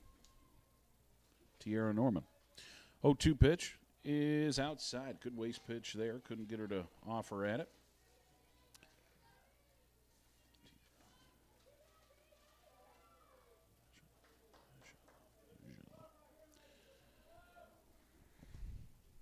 Now a 1-2 delivery from Price. Cut on a miss and a strike 3. 2 strikeouts here in the first inning, as that's not exactly Price's game normally, but she does pick up 2 strikeouts here in the very first inning. Bobcat lineup goes like this for ball game number 2. Bailey Hall, the second baseman, leads off, followed by the right fielder Sarah Couch, making the move up from, I believe she was 7th in the first lineup, now moves up to second. Amber Coy, the shortstop, hits third. Cleanup hitter will be Caitlin Davis, who moves to designated player here for game 2 after catching game 1. Holland Corsi plays left field, bats 5th. The center fielder Caroline Snyder will hit 6th. Then third baseman Haley Howell. Jessica Hales sees her first action of the day, and she'll be behind the plate batting 8th. Sutton Long, first baseman, rounds out the batters. Again, they're all behind Kayla Price. They're going to be taking on LaKaylin Lee. We'll see what we got for Lee as she takes to the ring, making her 10th appearance and her 9th start. She does have one complete game. 2-4 the record, a 9.36 ERA, 24 2/3 innings pitched, 43 hits, 40 runs, only 33 earned, 20 walks and 27 strikeouts. So not a real good ratio there, 1 for 1. Opponents hitting .361 here against the diminutive right-hander. So hopefully we can take advantage of that high batting average and keep putting the ball in play here in ball game number 2. Again, a come-from-behind victory in the first one. It looked tight there for a bit. It looked like the Bobcats might come out with a loss after Claflin got 3 in the top of the 5th to take a 4-3 lead. But then a 2 spot in the bottom of the 6th, and then 3 outs in the 7th by Morris. And Georgia College escapes with a win, and now looking for a sweep.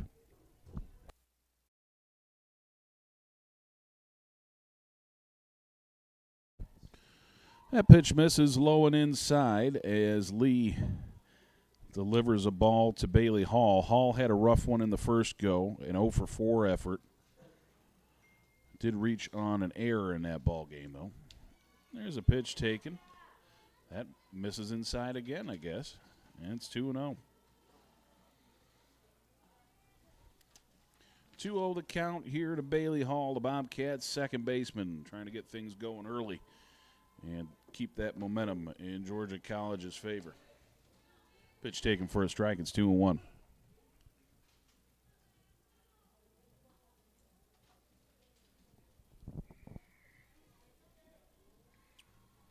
Non-conference action here at the Peeler Complex. That one fouled off, I believe, maybe the foot of Hall there.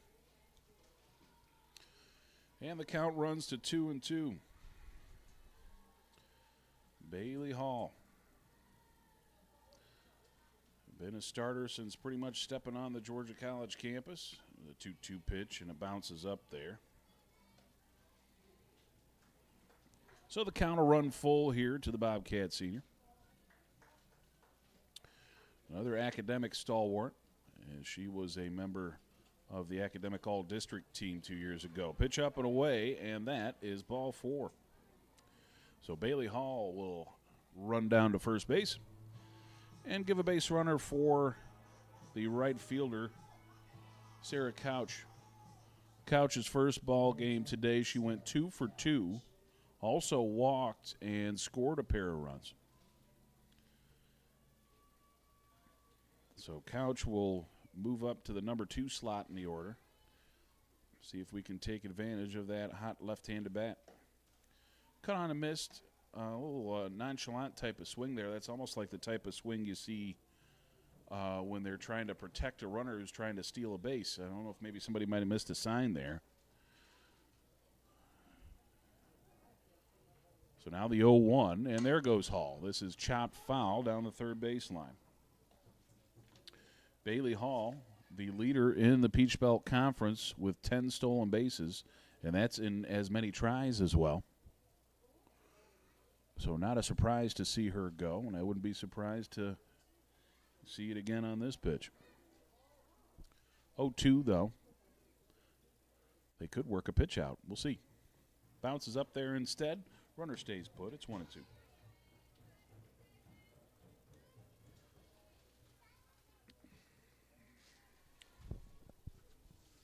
Couch from Madison, Georgia. Newcomer freshman this year. She yanks that one just barely into play down the first baseline, and she beats it out to first base. She almost ran right into that ball and got out on the play, but she's able to avoid that spinner and pick up an infield single.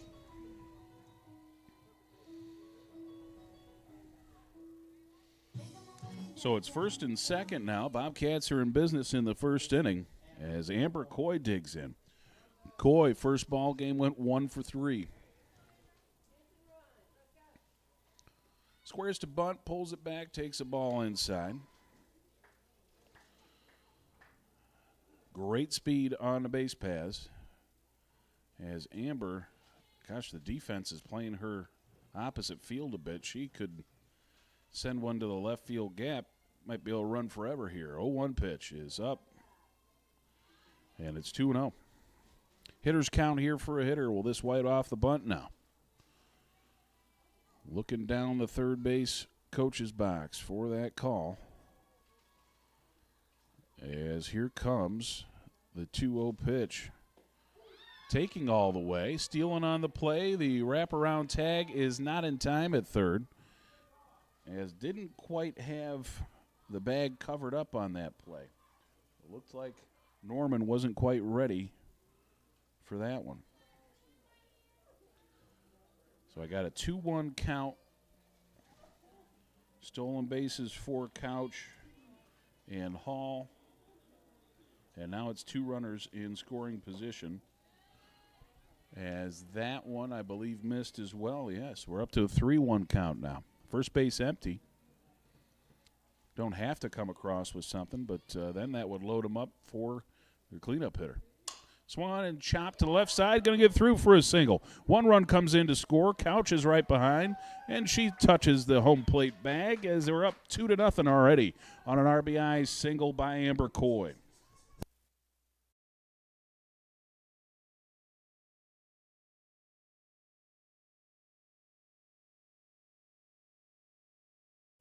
So Amber Coy plates the first 2 runs of the ball game, and Georgia College leads it 2-0 in the bottom of the first. Might not be done yet with Caitlin Davis at the plate. Squares to bunt, pulls it back, takes a strike. Davis, first ball game, went 1 for 3, drove in a run with a single.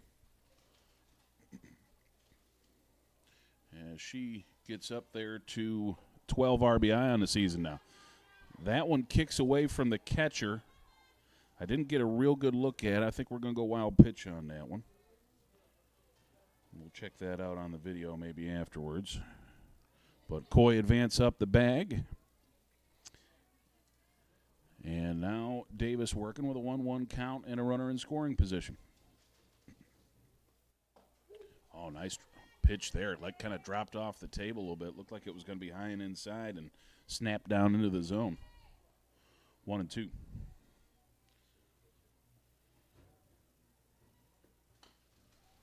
This one tap foul.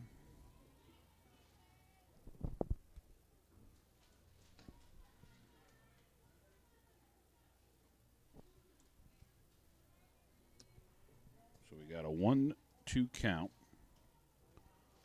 Here it comes. Just up and away. Almost curled that one down into the zone as well, but instead it evens out at 2-2.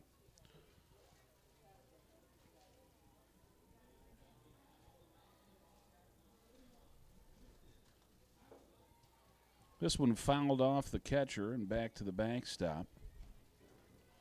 So Davis stays alive at 2-2. Nobody out here in the bottom of the first. Bobcats doing some damage early. Chop foul.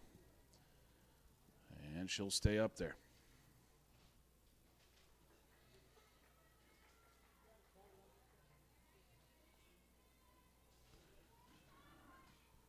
Georgia College looking for the sweep. Here comes the pitch from Lee, and it's chop foul again. 8 pitches in this at bat, including 4 foul balls by Davis. And we await another 2-2 pitch. Here it comes. Just got a piece of that one. It was in on the fists a little bit, and she just ticked a little tiny piece of it. Got a score update from over at the baseball field. Bobcats up 13-2 in the 7th. 2-2 pitches hit well to left. That's a laser beam that one-hops the fence. Coming in to score on the play easily is Coy. Standing up at second base with an RBI double is Caitlin Davis. That was one of the hardest hit balls we've seen today in either game of this doubleheader. And the Bobcats now lead it 3-0. Third hit of the ball game as well. And it brings up Holland Coursey. Holland, in game number 1, went 0 for 3, so still looking for her first hit of the day. And a hit here might plate another run to make it 4-0. Holland came into the doubleheader at a .327 batting average. Trying to add to those 12 RBI. That's a fastball up. Able to lay off of that one.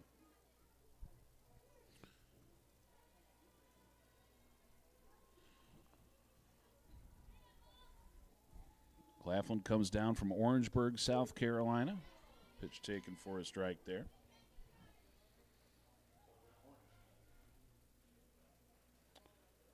Yeah, I guess that's why, that would make sense that they have the orange stirrups then, right? Up there in Orangeburg. Here comes the 1-1, and pitch taken for a strike. It's 1-2. Their men's basketball team just got done with a run to the NCAA tournament. I was checking their website out on the way over here, and just finished up there, lost to Barry at the regional. Swung on a miss. And Holland Coursey goes down on strikes. So first out of the ball game there. It goes via the strikeout.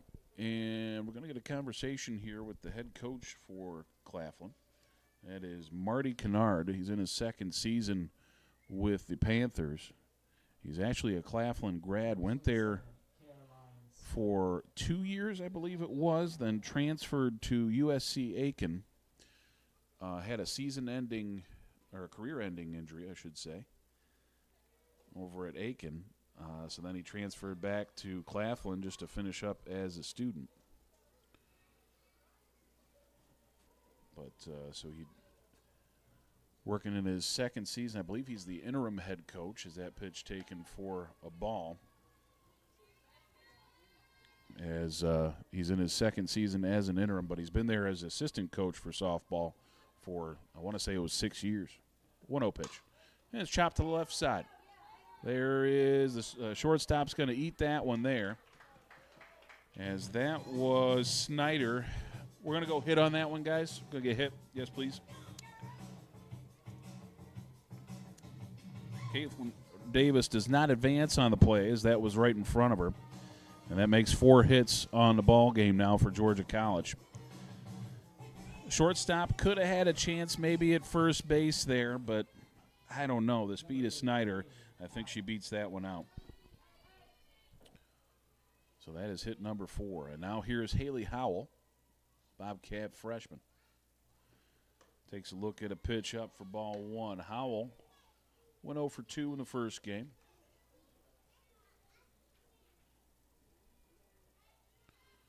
Another one of these versatile freshmen. Can play both corners and catch a little bit too, I believe. There's a pitch taken for a strike.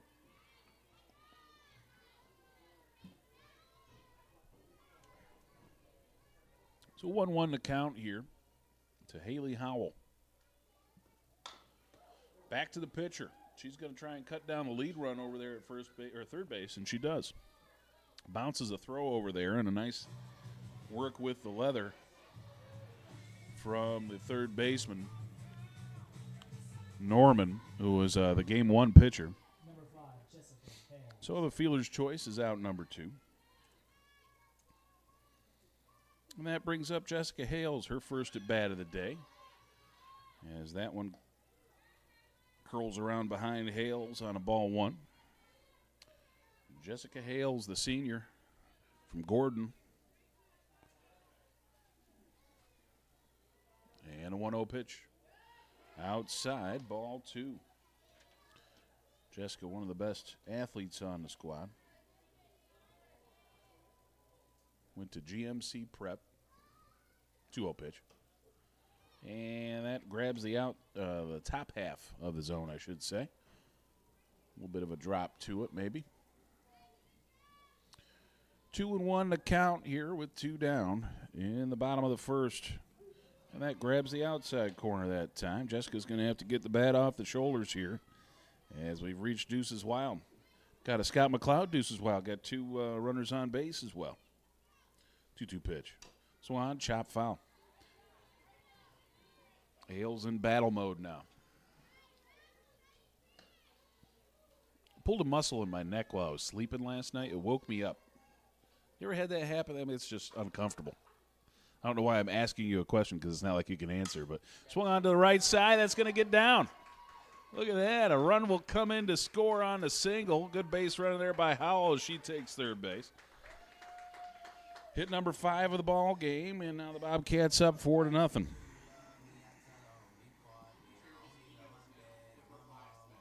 Yeah. I should give my email address. Is that what you're saying? So they can maybe they'll respond on Twitter.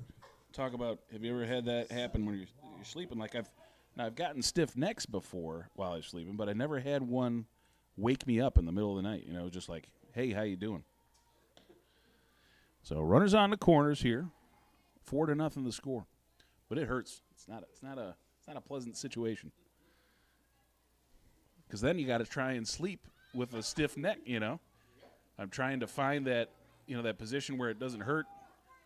Throw over. We got a pickle situation. That's going to be a stolen base there for Howell, as Jessica Hales does a good job evading the pickle and allowing Howell to come in to score. It's 5-0 Bobcats.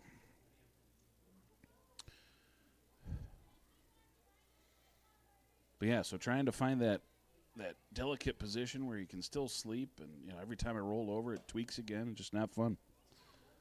Pitch taken for a ball here. It's 2-1.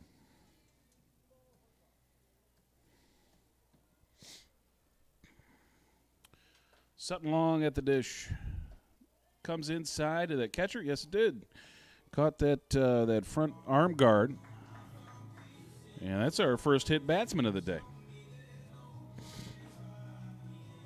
Pushes Hales up into scoring position. Good speedy runner with not exactly catcher speed, a bit more than that at second base.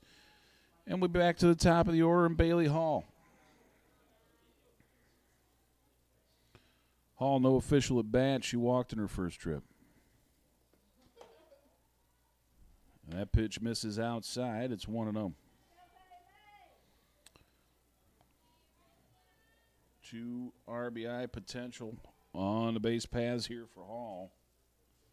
One of the leaders on the team with 12, and she takes a strike there.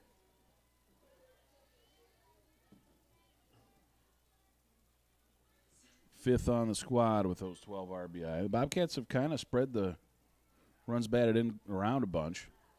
There's a pitch low and inside. I think I got a 2-1 count. Yeah, we'll go with that. But Howell has 15 to lead the team. And Sutton picked up a couple. That puts her at 15 as well now after the first game. That one fouled off, and 2-2 now the count. Once again, Deuces Wild here in the first.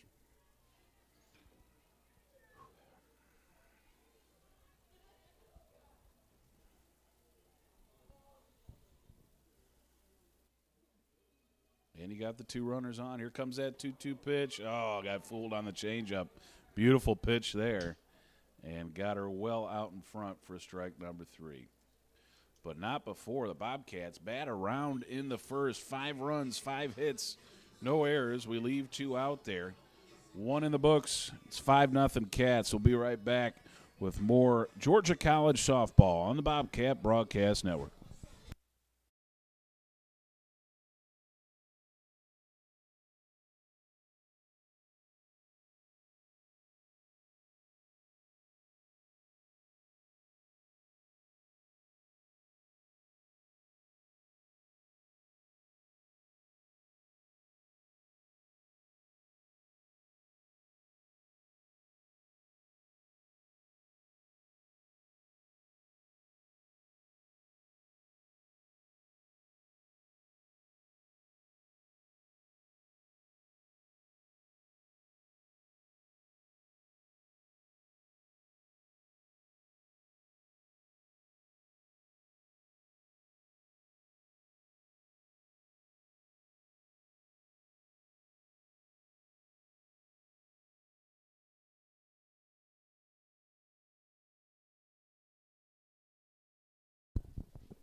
Well, a big first inning for Georgia College softball has paced Kayla Price out to a 5-0 lead here as we hit the top of the second. Bobcats plated 5 runs with 5 hits. As now Price gets into the cleanup spot. Tiara Norman, the third baseman. She pitched game number 1.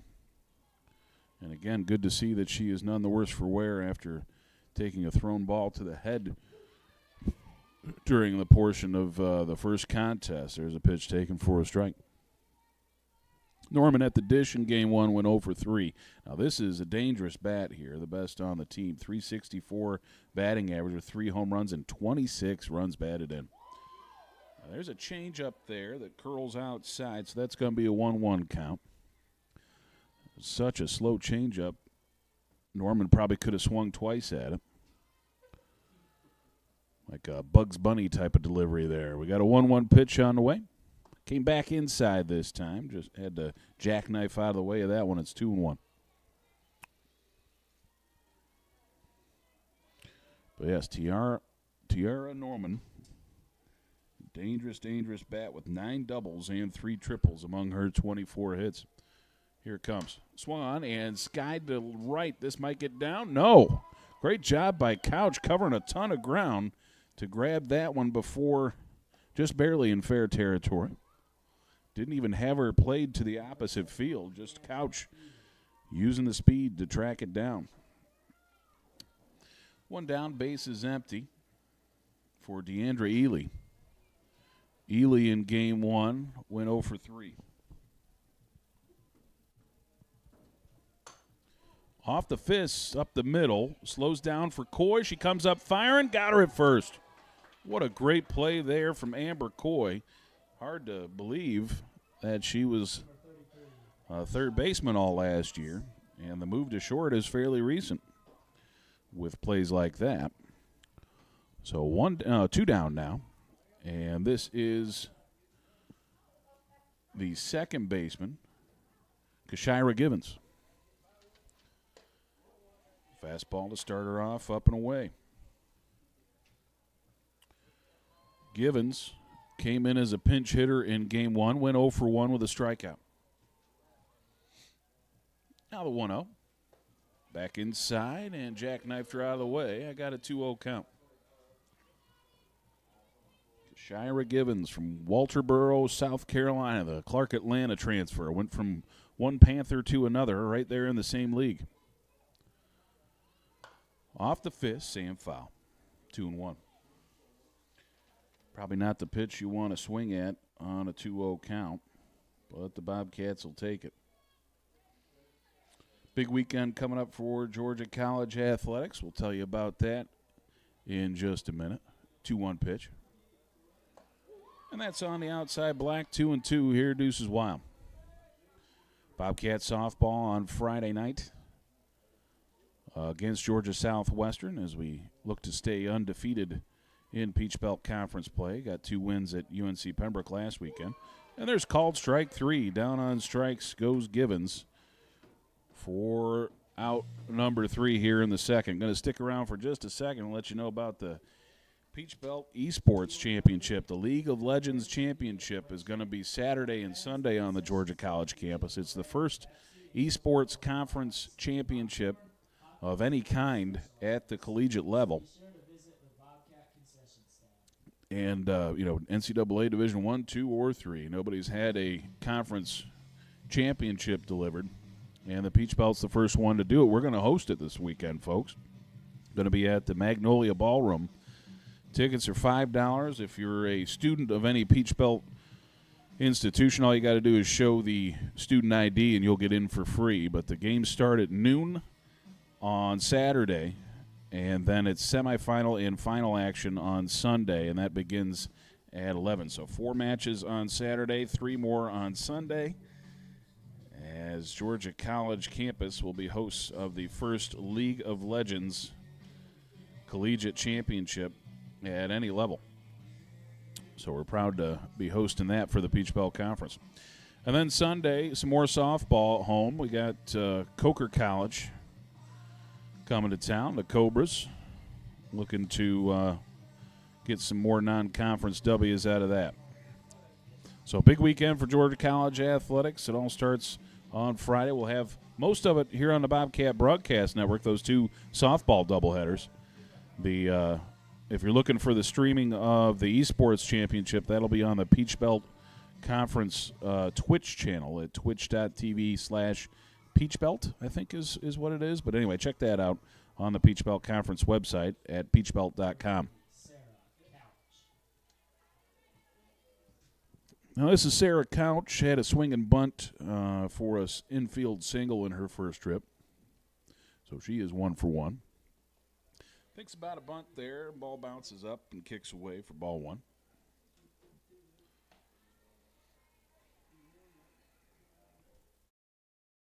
Couch 1 for 1. Did pick up a run scored as well. And the 1-0 delivery is chopped back to the pitcher. Nice job there, and a good throw over to first base by LaKaylin Lee for out number 1. So one down for Amber Coy. Coy with a big first at bat dropped a single out there and plated 2 runs. And she takes a pitch for a ball there. Amber Coy from Warner Robins. And Houston County rips that one through the left side. That's the same spot I think she put that first single of hers. And she yanks it between the third baseman and shortstop for a 1-out single. Hit number 6 of the ball game for GC.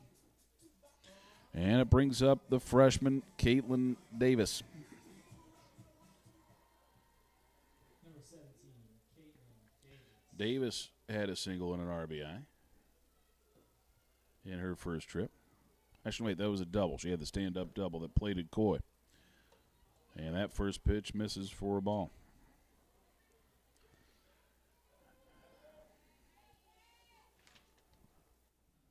Davis from Kathleen, Georgia, also Houston County grad.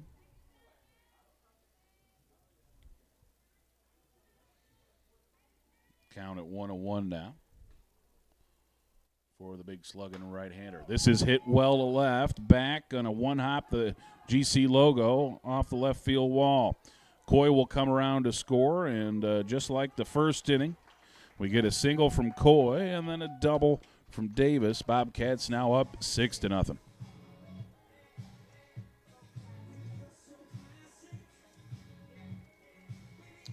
Second RBI of this contest and third of the day for Davis, as she is now up to 14 on her freshman season, making a strong bid for Freshman of the Year in the Peach Belt Conference. As now Holland Corsi will take to the plate. First pitch to Holland is yanked to second, staying down nicely on it and sending it over to first base for out number 1. Good job there by Gibbons to get the out, but moving over to third base is Davis on the play. 2 down for Caroline Snyder. Snyder with an infield single in her first inning. This one sent to short off the edge of the glove. All right, that one's going to be an error. Going to go an error on that one. Yep.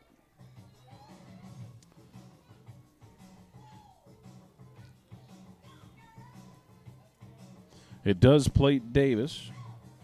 No RBI on the play, though, because that should have been out number 3.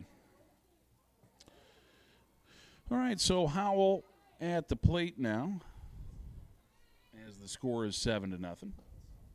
And she takes a look at one inside.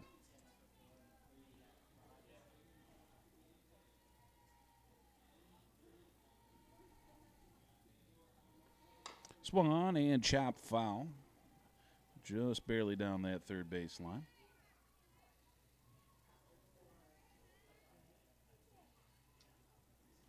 One and one to count to Haley Howell.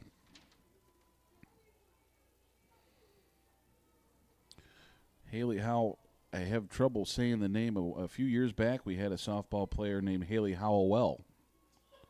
So I keep wanting to add that extra syllable in there as this one fouled back and out of play. She's actually a police officer, I believe, up in Eatonton now, Haley Howell is. Although she has a different last name. I believe she's got married and has a couple kids as well. So, but Haley Howell from Rochelle, Georgia in Wilcox County.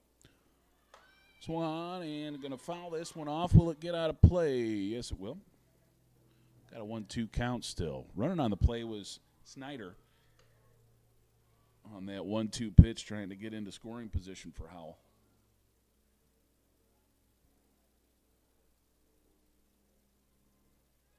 Hollowell was a part of a couple of NCAA tournament teams. She was a local product transfer from GMC Junior College, and then played her final 2 years with the Cats. 1-2 pitch. Pitch was up, and throw down to second is not in time. Another stolen base there for Snyder, as the count runs to 2-2. And Deuces Wild again here at the Peeler Complex. Snyder has, I think 2 stolen bases now in this one. I forget where she's at. This one off the end of the bat could be a problem. Up over the head of the shortstop, gets down into shallow left. It's an RBI single. Big stolen base now for Snyder. As after that steal, she's now able to score on that C&I single that just dropped over the shortstop's head. Number 5, Jessica. And that makes it 8-0 here in the second. Howell now on first for Jessica Hales, and she takes the first pitch strike.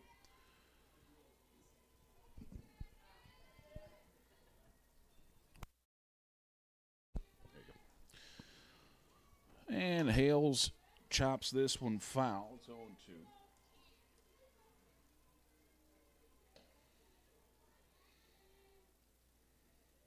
Jessica Hales 1 for 1 with an RBI today, but now having to battle back from an 0-2 count. Cut on a miss, and Hales goes down on strikes. That ends the inning, and the Bobcats pick up 3 more runs on 3 hits and 1 Panther error. 2 in the books now. It's 8-0 Cats. We will be right back with more Georgia College softball on the Bobcat Broadcast Network.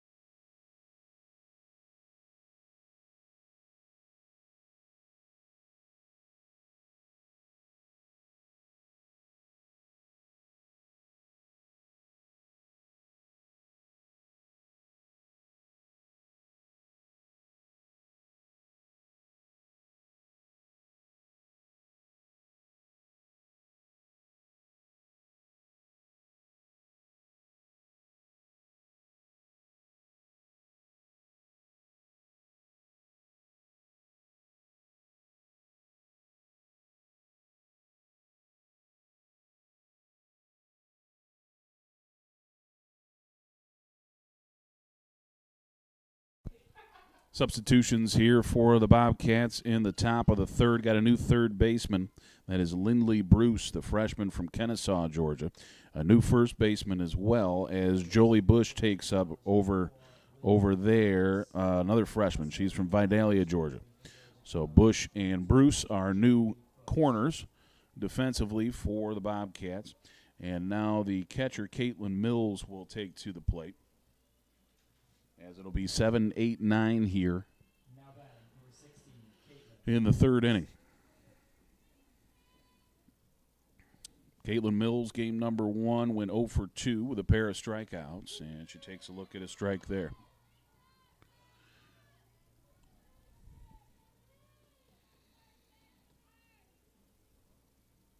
Mills from Cope, South Carolina, Edisto High School. Pitch taken for a ball. At least I think that's how that would be pronounced. Edisto, Edisto. Hope there in Cope, South Carolina. I don't know where Cope is. Here comes a 1-1 pitch. That's on the outside black. Stretching the edges of that zone is Caleb Price.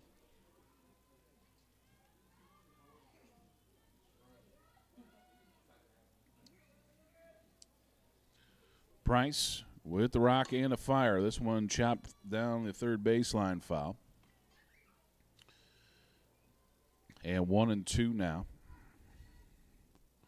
for Mills.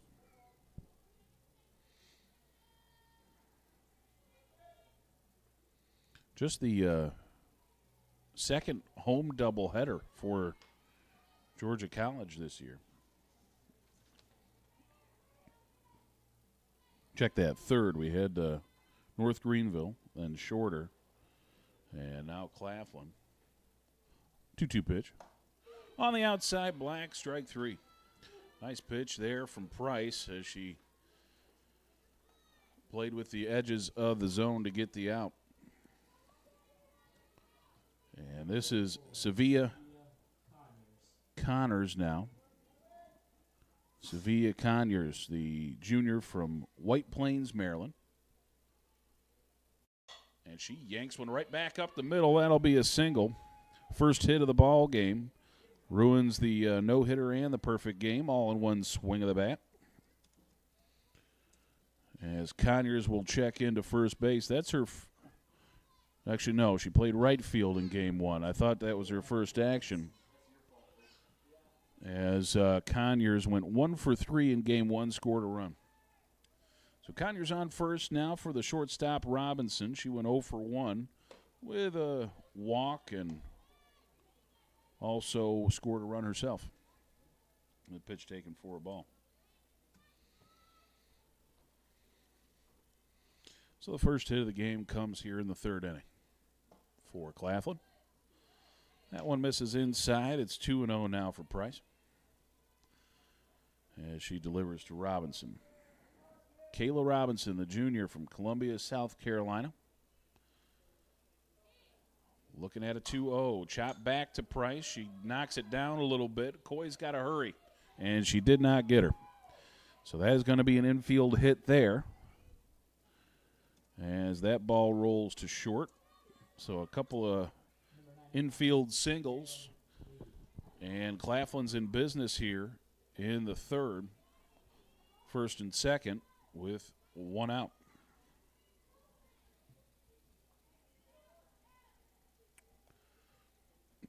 Top of the order now for the pitcher, Kayla Lee. Lee 0 for 1 with a strikeout in this game. She takes a pitch on the outside black there, just off the edge.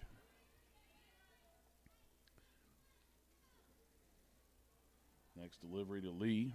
Lee from Decatur, Georgia, and Miller Grove High.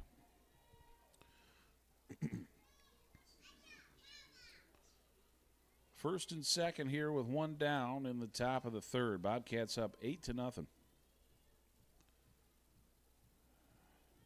Here comes the 1-1 from Price. Chopped to short, and well out of position there was Coy as she was worried about the slap to the left side. So that'll get through for a single and the first run of the ball game for Claflin. Robinson checks into second base. It's an RBI for Lee. As now it's 8-1. Bobcats in front. Thomas at the plate. And she takes a look at a pitch outside. Jamela Thomas, in her first trip, came up empty. She's 0 for 1. Price's delivery came inside on the slap hitter. And now we're going to check on the swing. They're going to say, yes, she did hold up. It's 2-0.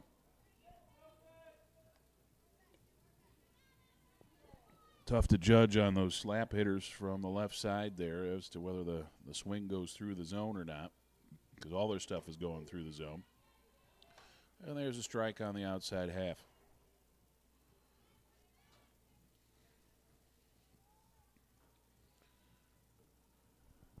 Thomas, a junior from Anderson. A lot of South Carolina natives on this South Carolina squad. This one yanked foul, and it is now 2-2.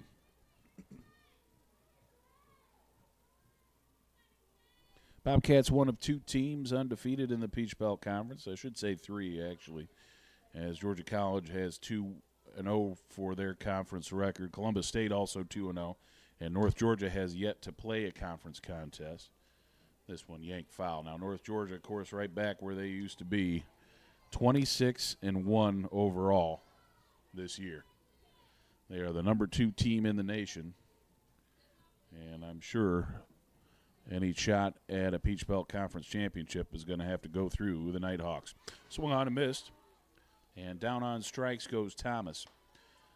They actually will be hosting the conference championship as well, so it will have to go through the Nighthawks one way or another. So for the first time in a little while, Georgia College not the host of that tournament,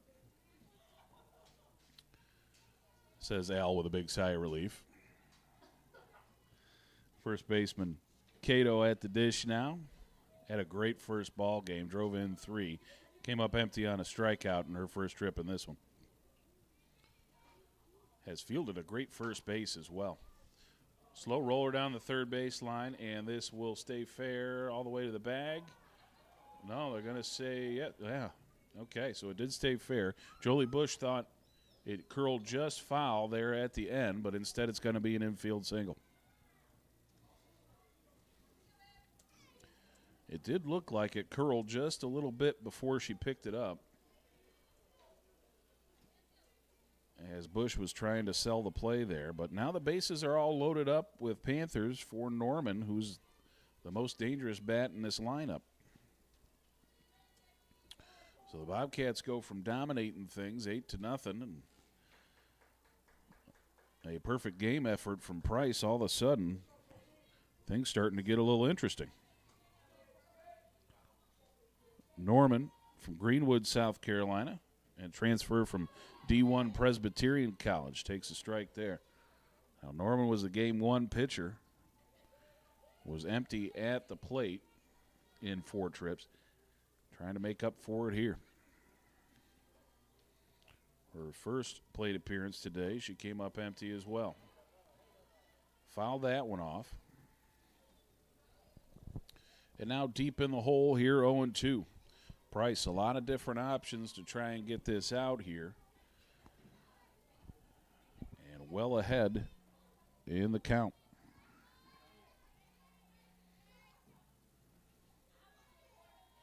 The rock and the fire, 0-2 is outside, swung on and missed. Fooled Norman on that one. And she goes down via the swing and strikeout. So the Panthers score 1 run on 4 hits and leave them loaded, as we will head to the bottom of the third. It's 8-1 Bobcats. We'll be right back.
Okay, folks, we're back to action here. It is the bottom of the third inning. Georgia College up 8-1. Got a defensive replacement for Claflin as number 20, Jada Ames, takes over at third base for Norman. A couple of empty swings for her. Plus, I still don't like the way she took that throw off the head in game one. I'm surprised she's toughing it out, but I guess I shouldn't be surprised necessarily. But, again, just to see she hasn't quite been the same since that injury, and hopefully she'll be able to get some rest. And Ames over there at third base, no slouch. She is a heck of a defensive third baseman. This one drops down into center field as that's Jolie Bush getting her first at-bat in this ball game. Bush, first at-bat of the day as well. That's her fourth hit of her freshman season. She was batting .273 with an RBI and a run scored. So Bush jumps all over that first pitch, drops it into center field, and gives us a runner as we head back to the top of the order in Bailey Hall.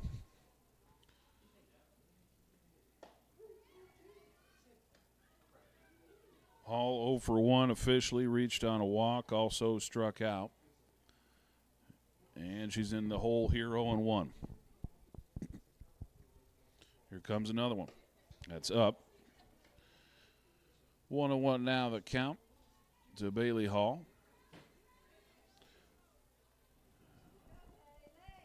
Jolie Bush over at first base. Didn't give me the time to measure. I think she's one of the Vidalias.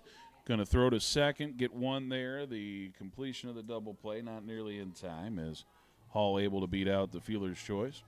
But they do cut down the lead runner. So Hall will replace Bush over at first base, and that brings up Sarah Couch. Couch, I believe, 2 for 2. Nope, 1 for 2 with a run scored.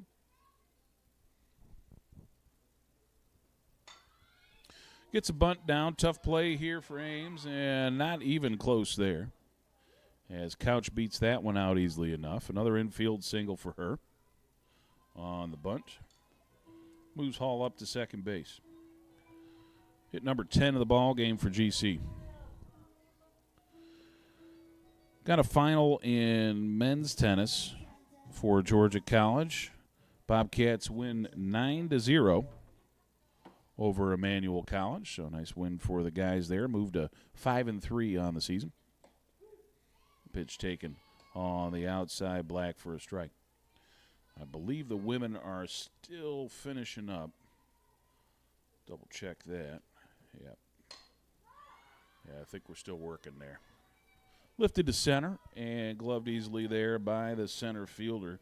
That's Conyers for out number 2. So Coy flies out. Runners stay put. And it brings up Caitlin Davis. So Amber Coy retired for the first time in this ball game. Davis 2 for 2 with a pair of doubles and 3 driven in. Pitch on the outside half for a strike. Looked like caught a good chunk of the plate there. Davis might want to have that one back.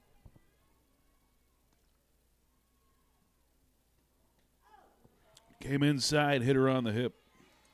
Hit batsman will load the bases for Holland Coursey. Second hit batsman of this contest. And Holland is 0 for 2 today. And she's going to head back to the dugout. We're going to get a pinch hitter here for Coursey. Wouldn't it be interesting if we pinch hit Hannah Coursey for Holland Coursey? Yeah, they bat from different sides of the plate. But I just think that'd be kind of fun. I don't know if one's ever pinch hit for the other. But it won't be. No fun for Dale today. No fun for Al. We're going to get Deja Lester instead, and that's fun too. The senior Deja Lester will check in from Jacksonville, Georgia, the transfer from Darton State. Powerful left-hand bat. We'll get an opportunity here with the bases all loaded with Cats. Number 7, Deja Lester. So Lester checks into the plate for the first time in this doubleheader. .222 the batting average, 6 hits on the year, 5 driven in, and 5 runs scored and 3 driven in. Pitch taken for a strike.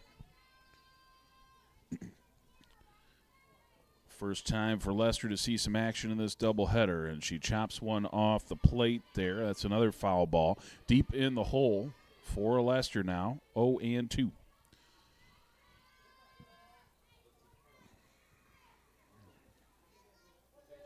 Got Hall, Couch, and Davis on the base pass. 0-2 count. Chop to second. Going to kick up for her and won't be able to beat out, or won't be able to get the player at first. That's going to be an error on the second baseman there, Givens. As that will plate run number 9 of the ball game.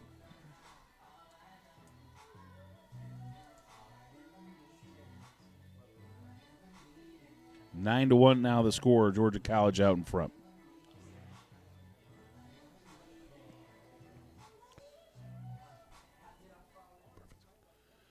Okay, so that brings up Caroline Snyder with the bases loaded still. First pitch to her bounces up there, smothered nicely by the catcher Mills to save another run from coming across. Snyder 1 for 2.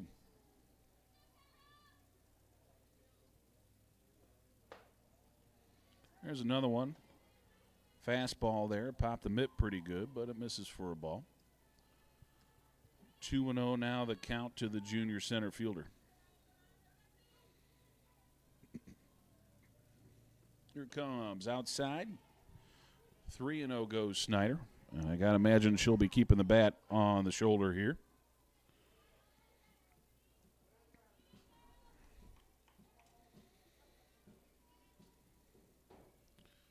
Snyder digs in. Slightly open stance for her. Takes a look at the 3-0. The automatic poured in there for a strike, 3-1.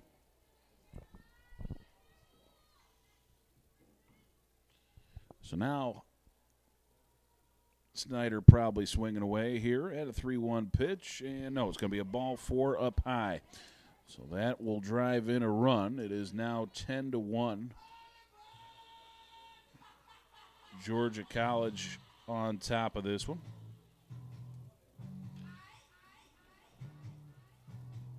And now that's going to earn you a conversation with head coach Marty Kennard, again in her second season, the Claflin grad,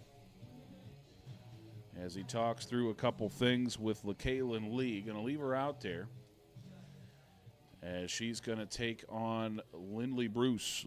Lindley, the first at-bat for her today as she came in as a defensive replacement. Bruce is 1 for 9 with an RBI here in her freshman season.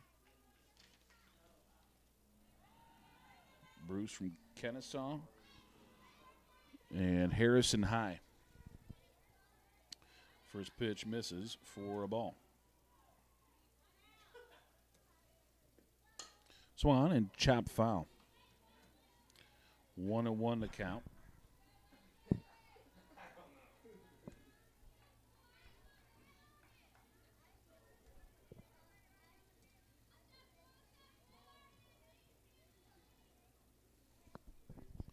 One pitch is hit well to center, skied up there, back to the track, and it one hops the fence, extra bases. 3 runs will come in to score on an RBI double, a 3-run double to dead center field for Lindley Bruce. That was all of 5 feet away from being out of here. As a big blast off the right-hand bat of Bruce has broken this thing open even further. 3 runs driven in. She's up to 4 now on the season. Looks like we're going to get a new pitcher for Claflin. We'll take a brief break and tell you about the new right-hander in just a moment. We'll be right back.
Jessica Hale's at the plate. A first pitch strike called to her. This one chopped to short. Comes up nicely for her. A throw over to first. And a nice stretch at first base to get out number 3. So Reagan Hill comes in and gets the ground out to end a tough third inning with 5 runs on 3 hits and 1 costly error. It is now 13-1, Bobcats out in front. We'll be right back with more Georgia College softball here on the Bobcat Broadcast Network.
Deandra Ely will lead off the top of the 4th for Claflin.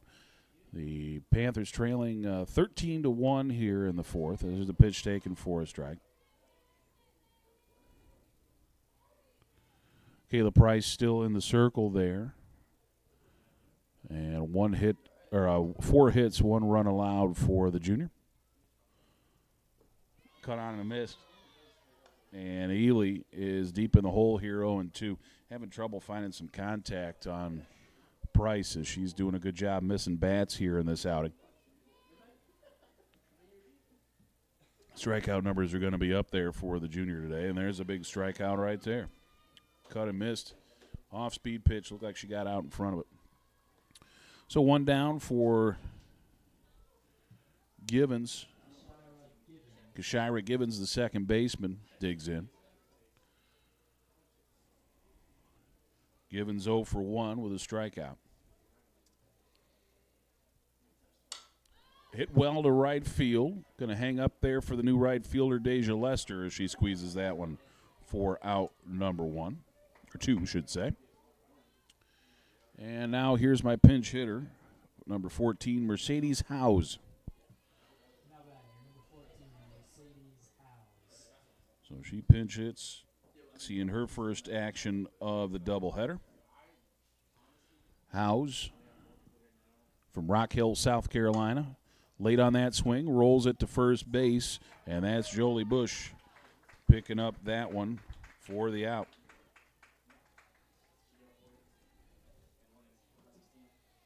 So that ends the inning as the Bobcats get them in order right there. We will head out there for the bottom half of the 4th. Bobcats up 13-1. We'll be right back.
Jolie Bush at the dish here in the bottom of the fourth. Some discussion in the press box. We weren't sure. I thought we might see a run rule win there for the Bobcats. I guess we got to get through one more inning.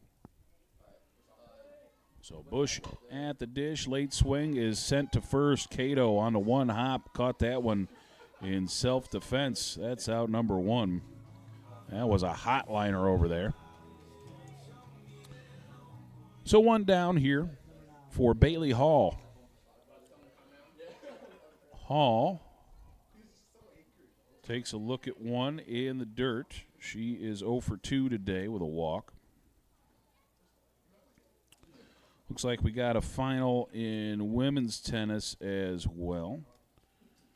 I think the 8-1 was the finish there, as the Bobcats beat Emmanuel. Our pitch taken for a ball. So, what was the baseball final there, Reed? 13-3, the victory for Georgia College baseball as well. So that's over Albany State there, right behind us. They're all wrapped up. Here comes a 2-0. And that's well outside, ball 3.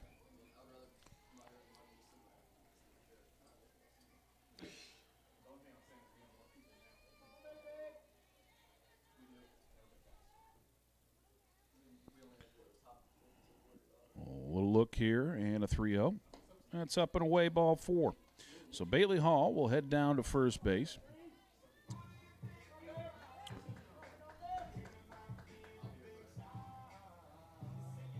And we're going to get pinch hitter here. As Shonda Martin will grab a War Club for Couch. Now batting, number 23, Shonda Martin.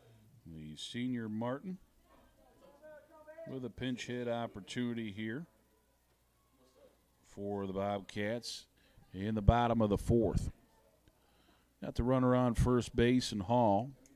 Martin, 4-year senior from Calhoun, Georgia, and Gordon Central High. Take a look at Shonda this year, 200 on the batting average, 1 for 5 with a run scored and an RBI. Fastball up and away. It's 1-0. Martin seeing her first action of this doubleheader here in Game 2.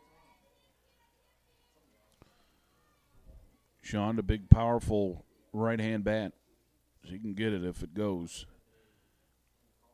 If she gets a hold of it, she can send something for extra bases easily. There's a 2-0 count. Shonda Martin going to be sitting dead red fastball here with 1 out and the runner on first. The pitch from Hill is on the outside black, 2-1. Good edge pitch there from Reagan Hill, the freshman from Summerville, South Carolina. Came in relief, got a quick out to finish off that troublesome third. Shonda, opposite field swing, going to send it through the right side for a base hit.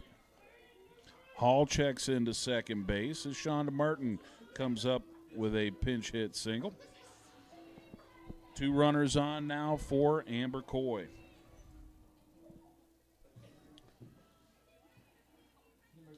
So Martin sends that one through the right side to bring up Coy, 2 for 3 with a pair of singles, 2 RBI, and 2 runs scored. First pitch to Amber bounces up there, lost the handle on it, and actually bounces into the leg of Coy. That's a hit batsman. So Coy will head down to first base. The bases are now loaded for Caitlin Davis. Davis has been all over this ball game. Drove in 1 run in the first one, has driven in 3 on a 2 for 2 effort so far with a couple of doubles here in Game 2.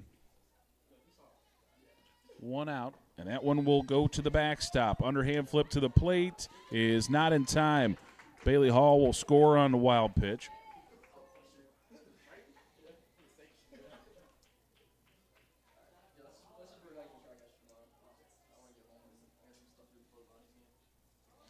So the wild pitch, everybody moves up a bag. It is now 14-0 Bobcats.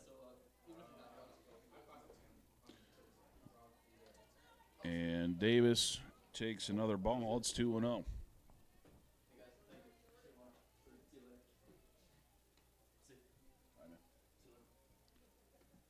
2-0 bounces off the plate. It's now 3-0 for Davis.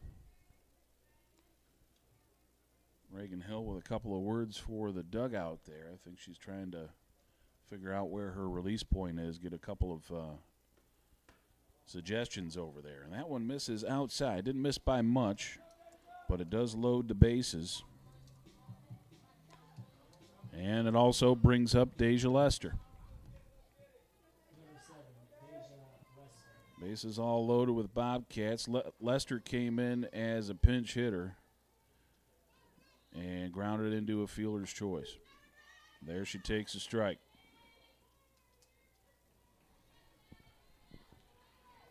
So Hill trying to get out of this jam here of her own creation. In the bottom of the fourth, here it comes. Off the fist, foul, will get down. That is strike number 2 for Lester.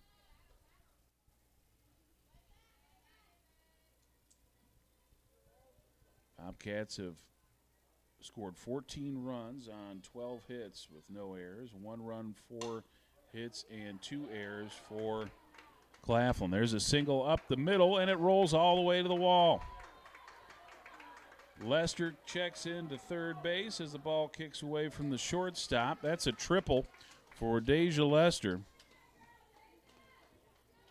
as it clears the bases. And the Bobcats lead it 70-1.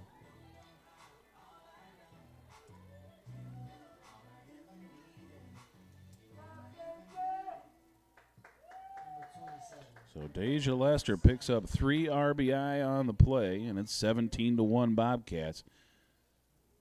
Caroline Snyder at the plate now. Snyder 1 for 2 with a ribby. And that pitch taken for a strike.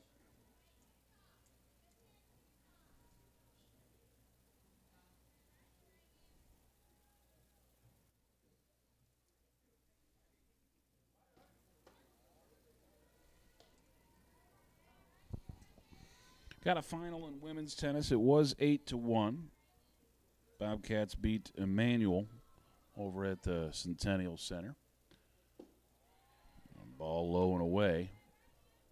2-1 now the count to Snyder. Yemi closes the day on her birthday with a singles victory. Happy birthday to Yemi. Bobcat senior. 3-1 pitch. Lace to left. That's going to get up over the head of the left fielder all the way to the wall.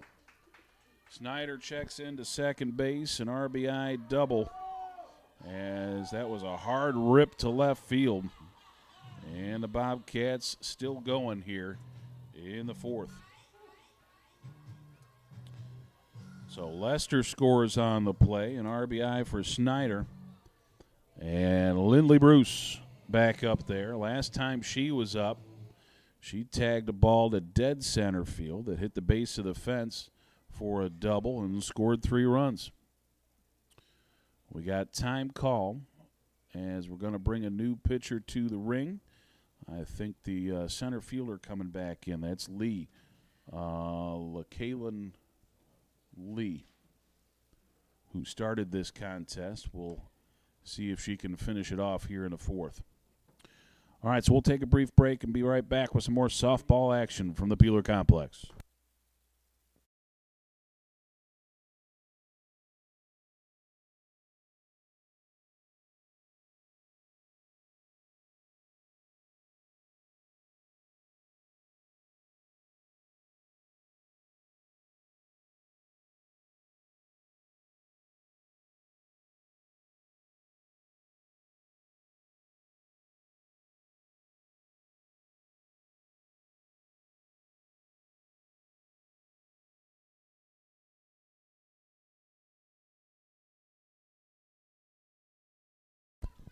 So Lindley Bruce up there to face Lee as she pours in a strike here. Bobcats have put up pretty crooked numbers in each of the 4 frames in this game. 5 in the first, 3 in the second, 5 in the third, now 5 more in the fourth. That one bounces away. for a wild pitch as Snyder advances to third.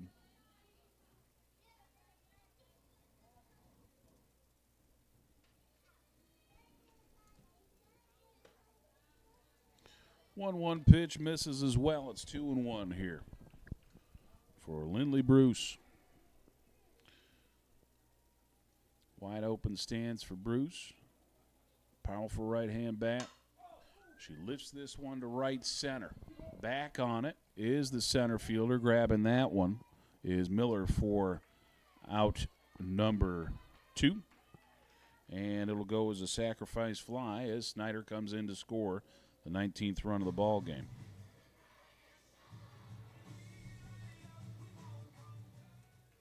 Number 5, Jessica Hales. So that'll bring up Jessica Hales with 2 down and the base is empty. Ball 1. Score 19-1, Georgia College out in front here in the 4th.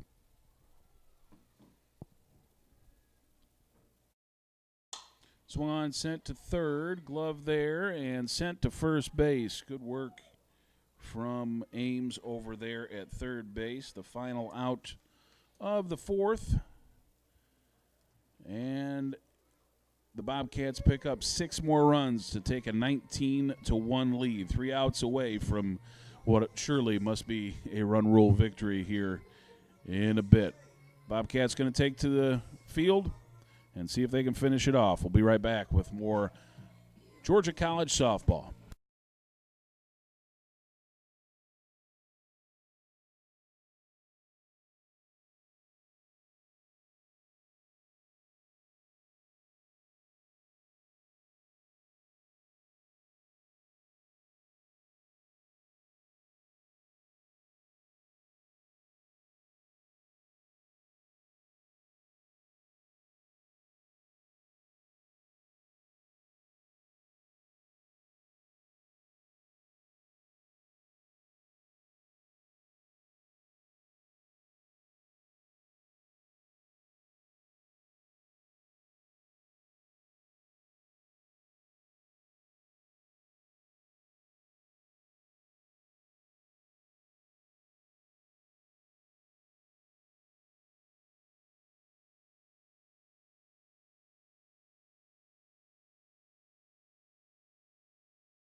Okay, folks, let's go to the top of the 5th and what is a strong potential for being the last inning of this contest.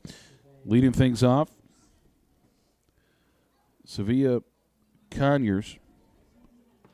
Sevilla Conyers, the junior from White Plains, digs in here.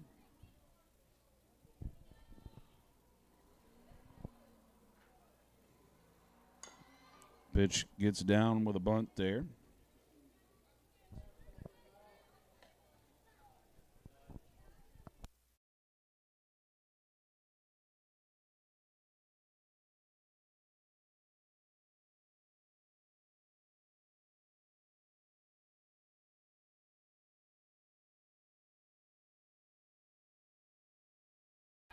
Hit well to right center, and Caroline Snyder is going to run that one down.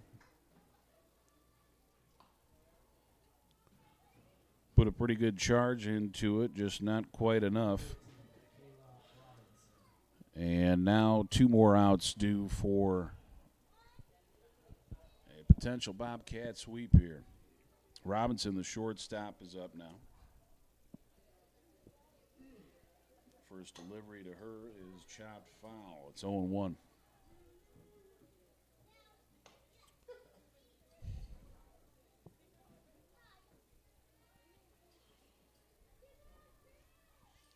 Price toes the rubber. Here comes an 0-1 delivery from the junior. Came inside. Did it hit her? No, went behind her, actually, and that's ball 1. Lost the handle on that pitch, and it came inside a little bit too far. So far inside, it was outside. Swung on and yanked foul. 1-2 the count.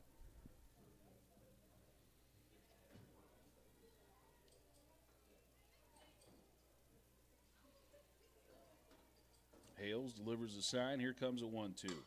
Swan, slow roller to the left side. That's Bush over there. No, sorry, that's Bruce to Bush on the throw. And that's out number 2. Now batting, number 25, Darnisha Sampson. So we will get a pinch hitter here as Darnisha Sampson will check in for the first time. Sampson, a junior from Belton, South Carolina. Pinch hits for Lee and takes a strike there. No, that was a ball. Tried the change up, dropped it a little too low, I guess.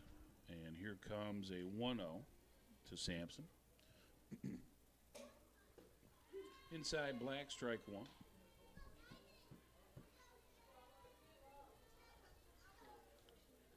Sampson digs into the front half of that right-hand batter's box.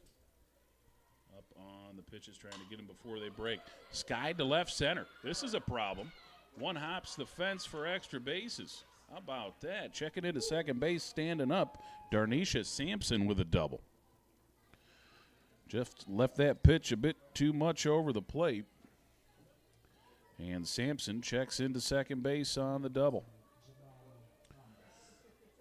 Jamela Thomas steps in now. As we're going to be talking things through here with head coach Jamie Gradecki. Trying to see if we can get a substitution, or is that maybe she was checking on the batting order for Claflin. As Thomas gets in there now. The Panthers down to their last out. Here comes the pitch from Price. It's just off the outside, 1-0.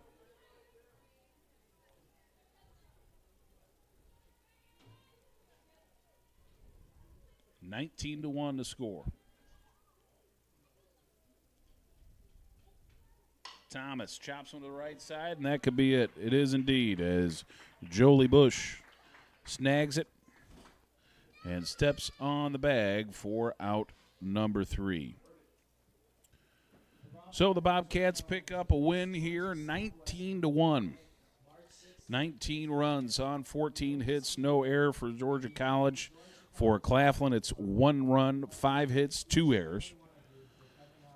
The Bobcats will improve to 13-9. Check that, 15-9 on the year, as Claflin will now fall to 10-15 on their season. The win will go to Kayla Price at 5-2. 5-2 for Price, and the loss goes to LaKaylin Lee. She is now 2-5.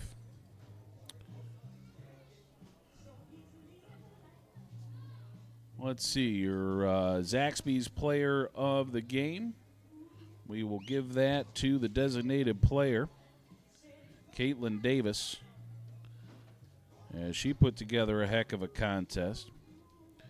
Went 2 for 2 with 3 RBI, 3 runs scored, and a double. That's your Zaxby's player of the game is Caitlin Davis, the designated player, the freshman. It's going to be a good one for GC.